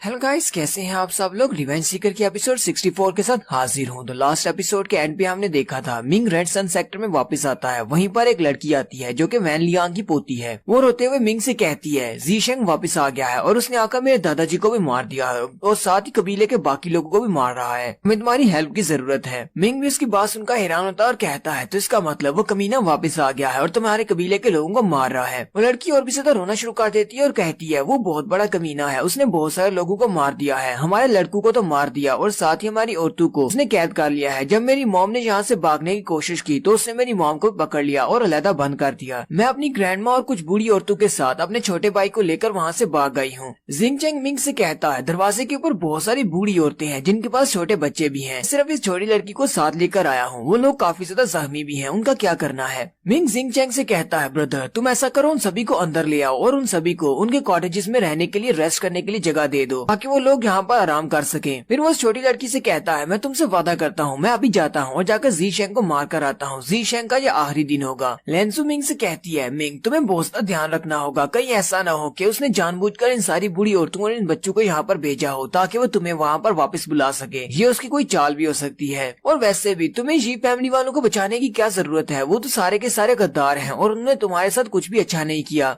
मिंग उसे कहता है मैं उन सभी की जान इसलिए बचा रहा हूँ क्योंकि हम सब लोगों की बॉडी में सेम ब्लड है, हमारी ब्लड लाइन सेम है और क्योंकि ब्लड पानी से ज्यादा गाढ़ा होता है। और वैसे भी जी वैन लियांग ने एक बार मुझे खाना दिया था जब मैं भूख से मरने वाला था, इसलिए मुझे उसे उसके एहसान का बदला चुकाना है और उसके लोगों को बचाना है। तुम्हें परेशान होने की जरूरत नहीं है, आज जी शेंग जी का आखिरी दिन है, वो मेरे हाथों से नहीं बचेगा। और साथ ही मिंग वहाँ से उड़ जाता है। नेक्स्ट सीन 1 घंटे के बाद का होता है। मिंग अपने लैंडस्केप टाउन में पहुंच जाता है। वहाँ से उड़ता हुआ जा रहा होता है कि उसे ब्लड की स्मेल आती है। मिंग कहता है यहाँ पर तो बहुत सारी ब्लड की स्मेल आ रही है, जैसे यहाँ पर बहुत सारे लोगों को मारा गया है। मिंग अपनी फैमिली के कोर्टयार्ड के बड़े दरवाजे को तोड़ता हुआ जैसे ही अंदर जाता है तो अंदर बहुत सारे लोग मरे पड़े होते हैं, जबकि ज़ीशेंग ज़िंग ने एक औरत को अपने हाथ में पकड़ा होता है। ज़ीशेंग उस औरत का गला दबा रहा होता है, जबकि वो औरत दर्द के मारे चिल्ला रही होती है। उसकी नजर मिंग पर पड़ती है तो वो मिंग की तरफ देखकर कहती है, मिंग प्लीज मुझे बचा लो, मैं मरना नहीं चाहती। मिंग में गुस्से के साथ उसे कहता है, ज़ीशेंग उसका गला छोड़ो, लेकिन ज़ीशेंग उसे छोड़ने की बजाय उसके गले को दबा देता है और वो औरत वहीं पर मर जाती है। ज़ीशेंग मिंग से कहता है, तुम तो बहुत ज्यादा स्लो हो हमेशा की तरह, यहाँ पर तो शो खत्म हो चुका है। मुझे अच्छी तरह से पता है इसी कमीनी ने लास्ट टाइम तुम्हारी जान बचाई थी। इस तरह की कमीनी को जिंदा रखना बिल्कुल भी मुनासिब नहीं, इसलिए मैंने इसको मार डाला है। अगर तुम थोड़ी देर पहले से यहाँ पर आते तो तुम्हें भी ये शो देखने को मिलता है, ये किस तरह अपनी जान बचाने के लिए मेरे सामने रो रही थी। जबकि मिंग उसकी बातें सुनने के बाद बहुत ज्यादा गुस्सा आ रहा होता है और वो बड़ी स्पीड के साथ अपने फ्लैश टैप को यूज करते हुए उसके सामने पहुंच जाता है। ज़ीशेंग भी ये देखकर बहुत ज्यादा घबरा जाता है और कहता है, इसकी स्पीड तो बहुत ज्यादा है। मिंग बड़ी स्पीड के साथ उसके सामने पहुंच जाता है और उसे एक जबरदस्त पंच मारता है, जबकि वो भी अपने हाथ को सामने की तरफ करते हुए उसके पंच को ब्लॉक करने की कोशिश करता है। लेकिन मिंग उसके डिफेंसेस को तोड़ते हुए उसके चेहरे पर एक जबरदस्त पंच मारता है। इसकी वजह से ज़ीशेंग नीचे की तरफ गिर जाता है और वो काफी जख्मी भी हो जाता है। ज़ीशेंग सिर्फ एक ही पंच खाने के बाद बहुत ज्यादा हैरान होता है और कहता है, ऐसा कैसे हो सकता है, ये तो मुझसे बहुत ज्यादा स्ट्रॉन्ग है, इसने तो मेरी स्पिरिचुअल एनर्जी की बनी हुई शील्ड को भी तोड़ दिया। वो कहता है, ऐसा कैसे हो सकता है, मैं इस फैमिली का असली जीनियस हूँ, मेरे लिए तुम जैसे कीड़े को मारना तो बहुत ज्यादा आसान होना चाहिए था, लेकिन ऐसा क्यों नहीं हो रहा, ये मुझसे स्ट्रॉन्ग कैसे हो सकता है। मिंग अभी उसके सामने खड़ा होता है कि वो उसके ऊपर एक जबरदस्त किक मारता है और साथ ही उसके चेहरे पर अपना पाँव रख लेता है। ज़ीशेंग उसे कहता है, तुम्हारी हिम्मत कैसे हुई मेरे साथ ऐसा करने की, और साथ ही वो जमीन के ऊपर हाथ रखते हुए वहाँ से अपनी डार्क एनर्जी से बनी हुई एक डार्क स्वॉर्ड निकालता है जो कि सीधी मिंग की तरफ जाती है। ये देखकर ज़ीशेंग भी हंसना शुरू कर देता है और कहता है, ये मेरा स्पेशल मूव है, इसको तो मार्शल आर्ट्स का मास्टर भी अवॉइड नहीं कर सकता, तुम तो सिर्फ वॉरियर लेवल पर हो। चलो अब देखते हैं कि तुम इससे कैसे बचते हो। तुम्हें तो बहुत ज्यादा फख्र महसूस करना चाहिए कि तुम मेरी सुप्रीम टेक्निक से हाथों से मरने वाले हो। लेकिन जैसे उसकी डार्क स्वॉर्ड मिंग के करीब पहुंचने लगती है, मिंग अपने पास से वो तालिस्मन निकालता है जिसकी मदद से उसने अपने उन सारे इक्विपमेंट्स को छुपाया हुआ है। वो जैसे उसको एक्टिवेट करता है, उसकी बॉडी के ऊपर उसके सारे के सारे इक्विपमेंट्स आ जाते हैं जो कि उसने लास्ट टाइम ट्रेजरी हाउस से खरीदे थे। फिर मिंग अपनी बाजू के ऊपर जो उसने आर्मर पहना होता है उसी को सामने करते हुए उसकी डार्क स्वॉर्ड को रोक लेता है। मिंग हंसते हुए उससे कहता है, क्या तुम्हारी ये सुप्रीम टेक्निक है, लेकिन ये तो बहुत ज्यादा बुरी है, ये तो इतनी भी स्ट्रॉन्ग नहीं है। मिंग भी ये देखकर बहुत ज्यादा हैरान होता है और कहता है, लेकिन ऐसा कैसे हो सकता है, ये तो मेरी अल्टीमेट मूव था, मेरे अल्टीमेट मूव ने तो इसकी बॉडी के ऊपर एक स्क्रैच भी नहीं डाला। मिंग भी जल्दी से अपने पास से अपनी गोल्डन ड्रैगन स्वॉर्ड को निकाल लेता है और उसके ऊपर अटैक करने लगता है। पहले तो वो उसकी डार्क स्वॉर्ड को अपनी तलवार के साथ काट देता है जिससे वो टूट जाती है। अब ज़ीशेंग और भी ज्यादा घबरा जाता है और मिंग से कहता है, तुम्हारी पूरी बॉडी के ऊपर जो आर्मर्स हैं ये तो बहुत ज्यादा महंगे हैं, यहाँ तक कि मार्शल आर्ट्स का मास्टर भी इन सारे इक्विपमेंट्स को हासिल नहीं कर सकता क्योंकि ये बहुत ज्यादा महंगे होते हैं। मुझे तो इस बात की समझ नहीं आ रही, तुम्हारे जैसा एक गरीब कमीना जिसको फैमिली ने भी छोड़ दिया है, उसके पास इतना ज्यादा पैसा कहाँ से आया कि उसने इतने सारे इक्विपमेंट्स को खरीद लिया है। वहीं पर जी फैमिली के कुछ लोग जो कि जख्मी हालत में पड़े होते हैं वो मिंग से कहते हैं, यंग मास्टर मिंग प्लीज इसको मार डालें, ये एक मॉन्स्टर है, इसने हमारी फैमिली के बहुत सारे लोगों को मार दिया है, इसे सिर्फ मारना आता है अपने बाप की तरह, इसने भी बहुत ही बुरा काम किया है, आपको इसको जिंदा नहीं छोड़ना, इसको यहीं पर मार डालें। मिंग भी अपनी गोल्डन स्वॉर्ड को ऊपर की तरफ उठाता और कहता है, तुमने जो कुछ भी किया है उसका बदला तुम्हें चुकाना होगा और उसका बदला तुम अपनी जान देकर ही चुका सकते हो। मिंग जैसे अपनी तलवार से उसके ऊपर अटैक करने लगता है, ज़ीशेंग उसे कहता है, प्लीज मुझसे दूर रहो, मुझे मत मारना। उसी वक्त वहाँ पर जी फैमिली के एल्डर्स भी आ जाते हैं और मिंग से कहते हैं, मिंग प्लीज इसको छोड़ दो, इसको मत मारो। ज़ीशेंग भी अपने एल्डर्स को देखकर काफी ज्यादा खुश होता है और उन सबसे कहता है, प्लीज एल्डर जल्दी से आगे बढ़े और मिंग को रोकें वरना ये मुझे मार डालेगा, मेरी जान बचा लें। वो दोनों ही एल्डर मिंग से कहते हैं, मिंग प्लीज इसको छोड़ दो, इसको मत मारना, अगर तुम इसको भी मार देते हो तुम्हारी जी फैमिली खत्म हो जाएगी क्योंकि हमारे जी फैमिली के बहुत सारे लोग पहले से मर चुके हैं, हमारे पास लीडर बनने लायक अब कोई भी नहीं बचा। वो सारे जी फैमिली वाले जो कि वहाँ पर जख्मी पड़े होते हैं वो चिल्लाकर उन एल्डर से कहते हैं, तुम सब लोग बहुत बड़े कमीने और घटिया हो, सेल्फिश लोग हो, अब जहाँ पर आ गए हो इसको बचाने के लिए, लेकिन जब ये हमारी जी फैमिली को मार रहा था तब तुम लोग कहाँ पर थे, तब तुम्हें हमें बचाने के लिए क्यों नहीं आए, लेकिन अब तुम लोग इसकी जान बचाने के लिए यहाँ पर आ गए हो। एल्डर उन सब से कहते हैं, जैसा कि तुम सब लोगों को पहले से पता है कि मिंग जी हमारी फैमिली को छोड़कर जा चुका है और उसके बाद अब वैन लियांग भी मर चुका है। वैन लियांग के मरने के बाद अब सिर्फ ज़ीशेंग ही बचा है जो कि हमारी फैमिली का पैट्रियार्च बन सकता है। अगर हमने इसको भी मार दिया तो हमारे पास फैमिली का हेड बनने लायक कोई भी नहीं बचेगा। वो बेचारे और भी ज्यादा रोना शुरू कर देते हैं, उनसे कहते हैं, तो तुम सब लोग सिर्फ इसे इसी मकसद के लिए बचाना चाहते हो, इस बंदे ने हमारे 300 लोगों को मार डाला है और उसने उनको मारते हुए जरा भी नहीं सोचा, और तुम लोग इसी बंदे को अपना हेड बनाना चाहते हो, इसलिए तुम इसकी जान बचा रहे हो। वो बंदे मिंग से कहते हैं, तुम्हें इसको बचाने की जरूरत नहीं है, तुम इसको मार डालो, इसने हमारी फैमिली के साथ जो कुछ भी किया है, इसका मरना बनता है। वो एल्डर मिंग से कहते हैं प्लीज मिंग इनकी बात मत सुनो, अगर तुमने इसको मार दिया तो हमारी फैमिली में कोई भी रियल डिसेंडेंट नहीं बचेगा और जी फैमिली खत्म हो जाएगी। उसी वक्त बाहर से एक जी फैमिली का बंदा भागता हुआ आता और कहता है एक बहुत ही बुरी खबर है, वो फैमिली वाले यहाँ पर आ रहे हैं और उनके साथ काफी सारे मार्शल आर्ट्स के मास्टर्स हैं। मुझे नहीं लगता कि वो लोग यहाँ पर पीस की बात करने के लिए आए हैं, वो हम पर अटैक करने के लिए आ रहे हैं। मिंग भी उसकी बात सुनकर काफी ज्यादा हैरान होता है। उसी वक्त वो सारे लोग अंदर आ जाते हैं और उन सारे मास्टर्स के साथ हानियो वू के डैड भी होते हैं। असल में ये हानियो वू नहीं है बल्कि ये हांग फैमिली के पैट्रियार्च हैं, जो कि हानियो वू के डैड का केस बदल कर यहाँ पर आए हैं। जी फैमिली के एल्डर्स से कहते हैं सिहाओ तुम यहाँ पर क्या कर रहे हो, तुम्हारा यहाँ पर क्या काम है। सिहाओ वो उनसे कहते हैं अब जबकि तुम्हारी फैमिली की ये हालत है, तुम्हारी फैमिली बहुत ज्यादा वीक हो चुकी है, इसी मौके का फायदा उठाने के लिए मैं यहाँ पर आया हूँ। मैं तुम्हारी पूरी की पूरी फैमिली को टेक डाउन करने वाला हूँ और इसके अलावा मिंग जी ने मेरी बेटी को बहुत ज्यादा नुकसान पहुँचाया है, इसी की वजह से मेरी बेटी को रेड सन सेक्टर से निकाला गया है और मैं मिंग जी को यहाँ पर मारने के लिए आया हूँ। और वो साथ ही अपने साथी से कहता है आगे बढ़ो, इसके ऊपर अटैक करो। वो सारे मिंग के ऊपर अटैक करने के लिए आगे बढ़ते हैं, लेकिन मिंग बड़ी स्पीड के साथ उन सभी मार्शल आर्ट्स के मास्टर्स को पार करता हुआ सीधा हानियों के डैड पर अटैक करने के लिए आगे बढ़ता है। मिंग जंप करते हुए अपनी तलवार के साथ जैसे उसके ऊपर अटैक करने लगता है, वो उसे कहता है तुम बहुत बड़े कमीने हो, तुम्हें क्या लगता है कि तुम एक मार्शल आर्ट्स के वॉरियर होते हुए मेरे ऊपर अटैक कर सकते हो। हम दोनों ही मार्शल आर्ट्स वॉरियर्स हैं, लेकिन मैं तुमसे बहुत ज्यादा स्ट्रॉन्ग हूँ। लेकिन मिंग जैसे उसके करीब पहुँचता है आगे से वो हंसना शुरू कर देते हैं। बिमिंग उसी वक्त मिंग से कहती है मास्टर मैं थोड़ी देर पहले इसकी एनर्जी को महसूस नहीं कर पाई, लेकिन ये मार्शल आर्ट्स वॉरियर लेवल पर नहीं बल्कि ये मार्शल आर्ट्स का गुरु है। मिंग भी बिमिंग की वार्निंग सुनने के बाद काफी हैरान होता है, लेकिन वो उससे कहता है अब बहुत ज्यादा देर हो चुकी है, मैं इसके काफी करीब पहुंच चुका हूँ। मिंग उसके ऊपर अटैक करने की बजाय अपनी तलवार को सामने की तरफ करते हुए उसके अटैक को ब्लॉक करता है, क्योंकि उसे पता है कि एक मार्शल आर्ट्स का गुरु से बहुत ज्यादा पावरफुल है। लेकिन मार्शल आर्ट्स के गुरु के मास्टर के सिर्फ एक ही पंच की वजह से मिंग पीछे जाकर गिरता है और उसके मुंह से ब्लड निकलना शुरू हो जाता है। मिंग काफी ज्यादा जख्मी हो जाता है। मास्टर हांग भी उसे कहते हैं तुम्हारी ये तलवार तो काफी ज्यादा अच्छी है, मेरा एक पंच खाने के बाद भी ये टूटी नहीं, अब ये तलवार मुझे अपने लिए चाहिए, जल्दी से तैयारी कर लो क्योंकि तुम्हारे मरने के बाद ये तलवार मुझे मिल सकती है। और वो बड़ी स्पीड के साथ मिंग पर अटैक करने के लिए आगे बढ़ते हैं, लेकिन जैसे ही वो मिंग को पंच मारते हैं वो मिंग का शेडो होता है, मिंग वहाँ से भाग गया होता है। मास्टर हांग भी ये देखकर काफी ज्यादा हैरान होते हैं और कहते हैं हालांकि ये सिर्फ मार्शल आर्ट्स का वॉरियर लेवल का है, लेकिन फिर भी इसके पास बहुत सारी टेक्निक्स हैं। न सिर्फ इसके पास हाई ग्रेड के वेपन्स और इक्विपमेंट्स हैं, बल्कि इसने हाई ग्रेड की फुटवर्क टेक्निक को भी मास्टर किया हुआ है, जबकि यहीं पर ज़ीशेंग जी को भी दिखाते हैं। ज़ीशेंग जी का अपने पास एक तलिस्मन को निकालता है और उसको एक्टिवेट करते हुए वहाँ से गायब हो जाता है। मास्टर हांग का बेटा भी वहीं पर आ जाता है और उनसे कहता है फादर अगर ये लड़का जिंदा रहेगा तो हानियों वो कभी मुझसे शादी करने के लिए नहीं मानेगी, हमें इसको मारना ही पड़ेगा और वैसे भी यांडू हांग की मौत का बदला लेने के लिए इस लड़के को मारना ही पड़ेगा। मास्टर हांग अपने चेहरे पे हाथ मारते हैं तो वो हानियों वो के डैड के चेहरे को बदलकर अपना असली चेहरा बाहर निकाल लेते हैं और कहते हैं इस लड़के के पास बहुत सारे सीक्रेट्स हैं, इस लड़के का मरना तो आज तय है। साथ ही वो वहाँ से उड़ जाते हैं और अपने बेटे से कहते हैं तुम यहाँ की सिचुएशन को संभालो, मैं जाकर उससे निपटता हूँ, मैं उसे ढूंढ कर मार डालूंगा। मिंग भागता हुआ जा रहा होता है, बिमिंग से कहता है बिमिंग ऐसा कैसे हो सकता है, वो फैमिली में मार्शल आर्ट्स का गुरु कैसे हो सकता है, वो सारे तो बहुत ज्यादा वीक थे, ये तो हमारे ग्रैंड एल्डर के बराबर था, हमारे चीफ भी इसका मुकाबला नहीं कर पाएंगे। बिमिंग मास्टर से कहती है मास्टर असल में इसने अपनी शक्ल को चेंज किया हुआ है, ये वो नहीं है जो आप समझ रहे हैं, शुरू में मैं इसको डिटेक्ट नहीं कर पाई। बिमिंग मास्टर से कहती है मास्टर हमारे जैन स्टेट में बहुत ही कम फैमिलीज हैं जिनके पास मार्शल आर्ट्स के गुरु लेवल के मास्टर्स हैं, कुछ हाई सेक्टर के एल्डर्स या फिर कुछ बड़ी फैमिली जो कि ब्रोंज फैमिलीज हैं, उनके एल्डर्स जो है वही गुरु लेवल पे हैं और मुझे लगता है कि हांग फैमिली के एल्डर भी गुरु लेवल के हैं और ये वाले मास्टर भी हांग फैमिली के ही एल्डर थे।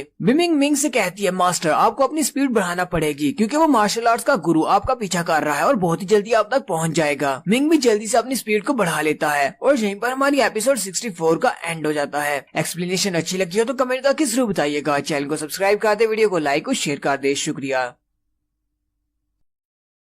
हेलो गाइस, कैसे हैं आप सब लोग। रिवेंज सीकर की एपिसोड 65 के साथ हाजिर हूँ। तो लास्ट एपिसोड के एंड पे हमने देखा था हांग फैमिली के पैट्रियार्च जो कि गुरु लेवल के मास्टर है वो मिंग के पीछे लग जाते हैं और मिंग आगे आगे भाग रहा होता है। बिमिंग मास्टर से कहती है मास्टर आपको अपनी स्पीड को बढ़ाना होगा, वो मास्टर अभी भी आपके पीछे है, वो बहुत ही जल्दी आपको पकड़ लेंगे। मिंग अपनी स्पीड को तो बढ़ाता है लेकिन वो एक गुरु लेवल के मास्टर की स्पीड से मैच नहीं कर सकता। मास्टर हांग कहते हैं लगता है कि इस लड़के ने मुझे सेंस कर लिया है, इसी वजह से इसने अपनी स्पीड को बढ़ा लिया है, लेकिन ये कब तक भागेगा, मैं इसको पकड़ लूंगा, चाहे ये कितना ही तेज क्यों ना हो, ये सिर्फ मार्शल आर्ट्स का वॉरियर है और जबकि मैं एक गुरु हूँ। मास्टर हांग अपनी स्पीड को बढ़ाते हैं और बड़ी स्पीड के साथ मिंग के पीछे लग जाते हैं। बिमिंग मास्टर से कहती है, मास्टर ये तो बहुत ही बुरा हुआ, मास्टर हांग ने भी अपनी स्पीड को बढ़ा लिया है, वो सिर्फ एक ही मिनट में आप तक पहुँच जाएंगे और आपको पकड़ लेंगे। वहीं पर सामने एक गुफा होती है। मिंग बिमिंग से कहता है, बिमिंग तुम्हें परेशान होने की जरूरत नहीं है, मेरे पास एक बहुत ही अच्छा आइडिया है। मिंग भागता हुआ उस गुफा की तरफ जा रहा होता है। मास्टर उसके बहुत ज्यादा करीब पहुँच जाते हैं और कहते हैं, लड़के अब तुम्हारे पास भागने का कोई रास्ता नहीं बचा। जबकि मिंग जानबूझकर चिल्लाना शुरू कर देता है और कहता है, मास्टर मुझे पता है कि आप इसी गुफा के अंदर बैठकर कल्टीवेट कर रहे हैं, अपनी कल्टीवेशन को छोड़ें, एक बुढ़ा आदमी आपके स्टूडेंट को मारने वाला है, चलें जल्दी से बाहर आएं और इसको मार डालें। मिंग बस जानबूझकर ऐसे चिल्ला कर कह रहा होता है कि मास्टर जल्दी से बाहर आएं और इस मार्शल आर्ट्स के गुरु को सबक सिखाएं। इसे लगता है कि जो बहुत ज्यादा एरोगेंट है और ये आपके स्टूडेंट को मार सकता है। मिंग भागता हुआ उस गुफा के अंदर चला जाता है, जबकि वो मास्टर भी वहीं पर रुक जाते हैं और कहते हैं, क्या वाकई में यहाँ पर इस गुफा के अंदर कोई मास्टर है। मास्टर हांग भी वहाँ पर नीचे उतर आते हैं और कहते हैं, लगता है कि इस लड़के ने मेरे साथ सिर्फ मजाक किया है, यहाँ पर कोई भी मास्टर नहीं है, इस तरह के छोटे शहर में कोई मास्टर कैसे हो सकता है। मास्टर हांग कहते हैं, चाहे जो स्टेट ऑफ जैन के किसी भी कोने से क्यों ना हो, हमारी पूरी स्टेट ऑफ जैन में कोई भी डोमिनेटर लेवल का मास्टर नहीं है, ये तो सिर्फ एक मार्शल आर्ट्स का गुरु हो सकता है और मुझे उसे डरने की क्या जरूरत है, मैं खुद भी मार्शल आर्ट्स का गुरु हूँ। अंदर से फिर से मिंग के चिल्लाने की आवाज आती है। मिंग अंदर से कह रहा होता है, मास्टर मुझे लगता है कि बुढ़ा आदमी आपसे बिल्कुल भी नहीं डर रहा, आप अपनी कल्टीवेशन को छोड़ें और अपने स्टूडेंट को बचाएं, वो बहुत ही एरोगेंट है, प्लीज उसको बताएं कि गुरु लेवल का मास्टर आपके सामने कुछ भी नहीं है। थोड़ी देर के बाद अंदर से आवाज आना शुरू होती है। मास्टर हांग भी वो आवाज सुन के बहुत सा घबरा जाते हैं क्योंकि साथ में सुप्रीम एनर्जी निकल रही होती है। असल में वो बिमिंग की एनर्जी होती है। बिमिंग क्योंकि एक सुप्रीम बीइंग है। वो मास्टर हांग से कहती है, इसकी हिम्मत कैसे हुई एक बुढ़े आदमी की जो कि सिर्फ मार्शल आर्ट्स का गुरु लेवल का मास्टर है, वो मेरे स्टूडेंट को मारना चाहता है। मास्टर हांग बहुत ज्यादा घबरा जाते हैं और कहते हैं, ये वाला ओरा ये तो एक डोमिनेटिंग मास्टर का है, यानी कि ये एक सुप्रीम बीइंग है। मास्टर हांग बहुत ज्यादा घबरा जाते हैं और कहते हैं, ये तो एक फीमेल मास्टर की आवाज है जो कि एक सुप्रीम लेवल पर है, लेकिन स्टेट ऑफ जैन में एक सुप्रीम बीइंग का क्या काम है। मास्टर हांग घबरा कर कहते हैं, मुझे बिल्कुल भी नहीं पता था कि यहाँ पर एक बहुत ही एक्सट्रीम पावरफुल मास्टर है। मिंग जी आपका स्टूडेंट है, ये सिर्फ एक मिसअंडरस्टैंडिंग है, मैं आपके स्टूडेंट को नहीं मारूंगा, मैं यहाँ से वापस जा रहा हूँ। बिमिंग मास्टर हांग से कहती है, अगर मैं यहाँ पर अपनी कल्टीवेशन के क्रिटिकल मोमेंट पर नहीं होती तो अब तक तो मैंने तुम्हें मार दिया होता। मैं बहुत ही जल्दी ब्रेक थ्रू करने वाली हूँ, इसलिए शुक्र मनाओ कि मैं इस गुफा से बाहर आकर तुम्हें मार नहीं सकती, इसलिए जल्दी से जल्दी यहाँ से दफा हो जाओ, कहीं ऐसा ना हो कि मैं अपनी कल्टीवेशन को छोड़कर तुम पर अटैक करने के लिए बाहर आ जाऊँ, और इस बार अगर मैंने अपनी कल्टीवेशन को अधूरा छोड़ दिया तो मैं बहुत ज्यादा गुस्से में होंगी। मास्टर हांग उससे कहते हैं, सीनियर प्लीज आपको मुझ पर गुस्सा करने की जरूरत नहीं है, मैं अभी यहाँ से जा रहा हूँ, और वो साथ ही वहाँ से वापस की तरफ मुड़ पड़ते हैं। मास्टर हांग के वहाँ से जाने के बाद मिंग बिमिंग से कहता है, चलो शुक्र है वो मास्टर बहुत ज्यादा डर गए, घबरा कर यहाँ से चले गए, हमारे सुप्रीम ओरा के सामने तो वो नहीं टिक सकते थे, लेकिन अगर वो अंदर आ जाते तो मेरे बचने का कोई चांस नहीं था। बिमिंग मास्टर से कहती है, मास्टर इस तरह के गुरु लेवल के मास्टर को बेवकूफ बनाना इतना आसान नहीं होता, लेकिन क्योंकि ये हांग फैमिली जैन स्टेट की फैमिली है और एक छोटी फैमिली है, इसलिए इनके लिए अपने रिसोर्सेज को यूज करते हुए मार्शल आर्ट से गुरु लेवल तक पहुँचना बहुत ज्यादा मुश्किल है, इसलिए उसे अपनी जान की बहुत ज्यादा वैल्यू है और वो यहाँ पर किसी सुप्रीम बीइंग के हाथ से मरना नहीं चाहता। वो इसलिए यहाँ से डर कर भाग गया है क्योंकि अगर वो लोग किसी सुप्रीम मास्टर की डिसाइपल को मारेंगे या फिर सुप्रीम मास्टर को ऑफेंड करेंगे तो सिर्फ वही नहीं मरेंगे बल्कि वो सुप्रीम मास्टर उनकी पूरी की पूरी फैमिली को डिस्ट्रॉय कर देगा। इसलिए मास्टर हांग यहाँ से वापस चले गए हैं। मास्टर हांग जल्दी से जी फैमिली में वापस आ जाते हैं। उनका बेटा उनसे पूछता है, डैड क्या आपने उसको मार दिया, क्या मिंग शी अब तक मर चुका है। उसके डैड से कहते हैं, नहीं मैं उसको नहीं मार पाया, क्या तुमने देखा नहीं कि वो लड़का कितना ज्यादा एरोगेंट है और उसके पास कितने ज्यादा पावरफुल वेपन्स हैं, क्योंकि उसकी बैक स्पॉट पर उसका एक मास्टर है जो कि एक सुप्रीम बीइंग है। मैं उसको नहीं मार पाया क्योंकि अगर मैं उसको मारता तो वो सुप्रीम मास्टर हमारी पूरी की पूरी फैमिली को डिस्ट्रॉय कर देता। उनका बेटा उनसे कहता है, मुझे इस बात से फर्क नहीं पड़ता कि उसके पीछे एक सुप्रीम मास्टर है, मैं स्वर्ड पूल सेक्टर का एक स्टूडेंट हूँ, अगर वो सुप्रीम मास्टर मुझे मारने की कोशिश करेगी तो उसे पूरे के पूरे स्वर्ड पूल सेक्टर का सामना करना पड़ेगा और मुझे मारना इतना भी आसान काम नहीं है, इसलिए मैं उससे नहीं डरता, मुझे जहाँ भी मिंग मिलेगा मैं उसे मार डालूंगा। फिर वो अपने फादर से पूछता है, फादर अब इन सब का क्या करना है। उसके डैड से कहते हैं, क्या तुमने सारे जिंदा लोगों को यहाँ पर पकड़ लाया है। बेटा हांग उनसे कहता है, हाँ हमने ज्यादातर लोगों को पकड़ लिया है, कुछ लोग जो कि रिटालिएट कर रहे थे उन सबको मार दिया है, जबकि बाकी सभी को यहीं पर बंदी बनाकर बिठा दिया है। ये फैमिली के एल्डर चिल्लाकर उन सब से कहते हैं, प्लीज हमें छोड़ दो, हम सबकी जान बख्श दो, मैं तुमसे वादा करता हूँ हम अपनी बाकी की सारी जिंदगी हमारी हांग फैमिली की गुलामी में गुजार देंगे। मास्टर हांग हंसते हुए कहते हैं, हमारे जैसे लोग हमारे गुलाम बनने के भी लायक नहीं है, हम तुम्हें मारने वाले हैं। मास्टर हांग अपने लोगों को ऑर्डर्स देते हैं, यहाँ पर जितने भी लोग हैं सभी को मार डालो और तू और बूढ़ी औरतों को भी मत छोड़ना, यहाँ तक कि छोटे छोटे बच्चों को भी सभी को मार डालो, आज जी फैमिली का हाथमा हो जाना चाहिए। और फिर वो सारे लोग अपनी तलवारें लेकर आगे बढ़ते हैं, जबकि जी फैमिली वाले चिल्ला रहे होते हैं कि हमें मत मारो, और फिर वो वहाँ पर सभी को मार डालते हैं। उसी वक्त मिंग को दिखाते हैं। मिंग बिमिंग से कहता है, बिमिंग मुझे नहीं पता कि क्या हो रहा है, लेकिन मेरे दिमाग में बहुत कुछ चल रहा है, मुझे कुछ बहुत ही बुरा महसूस हो रहा है और मैं इसको कंट्रोल नहीं कर पा रहा। मिंग के माइंड के अंदर जो मैरिज स्टैली होता है वो भी चमकना शुरू कर देता है और मिंग अपने सर पे हाथ रखकर चिल्लाना शुरू कर देता है। मिंग बिमिंग से कहता है, बिमिंग जहाँ पर क्या हो रहा है, मेरा मैरिज स्टैली भी बहुत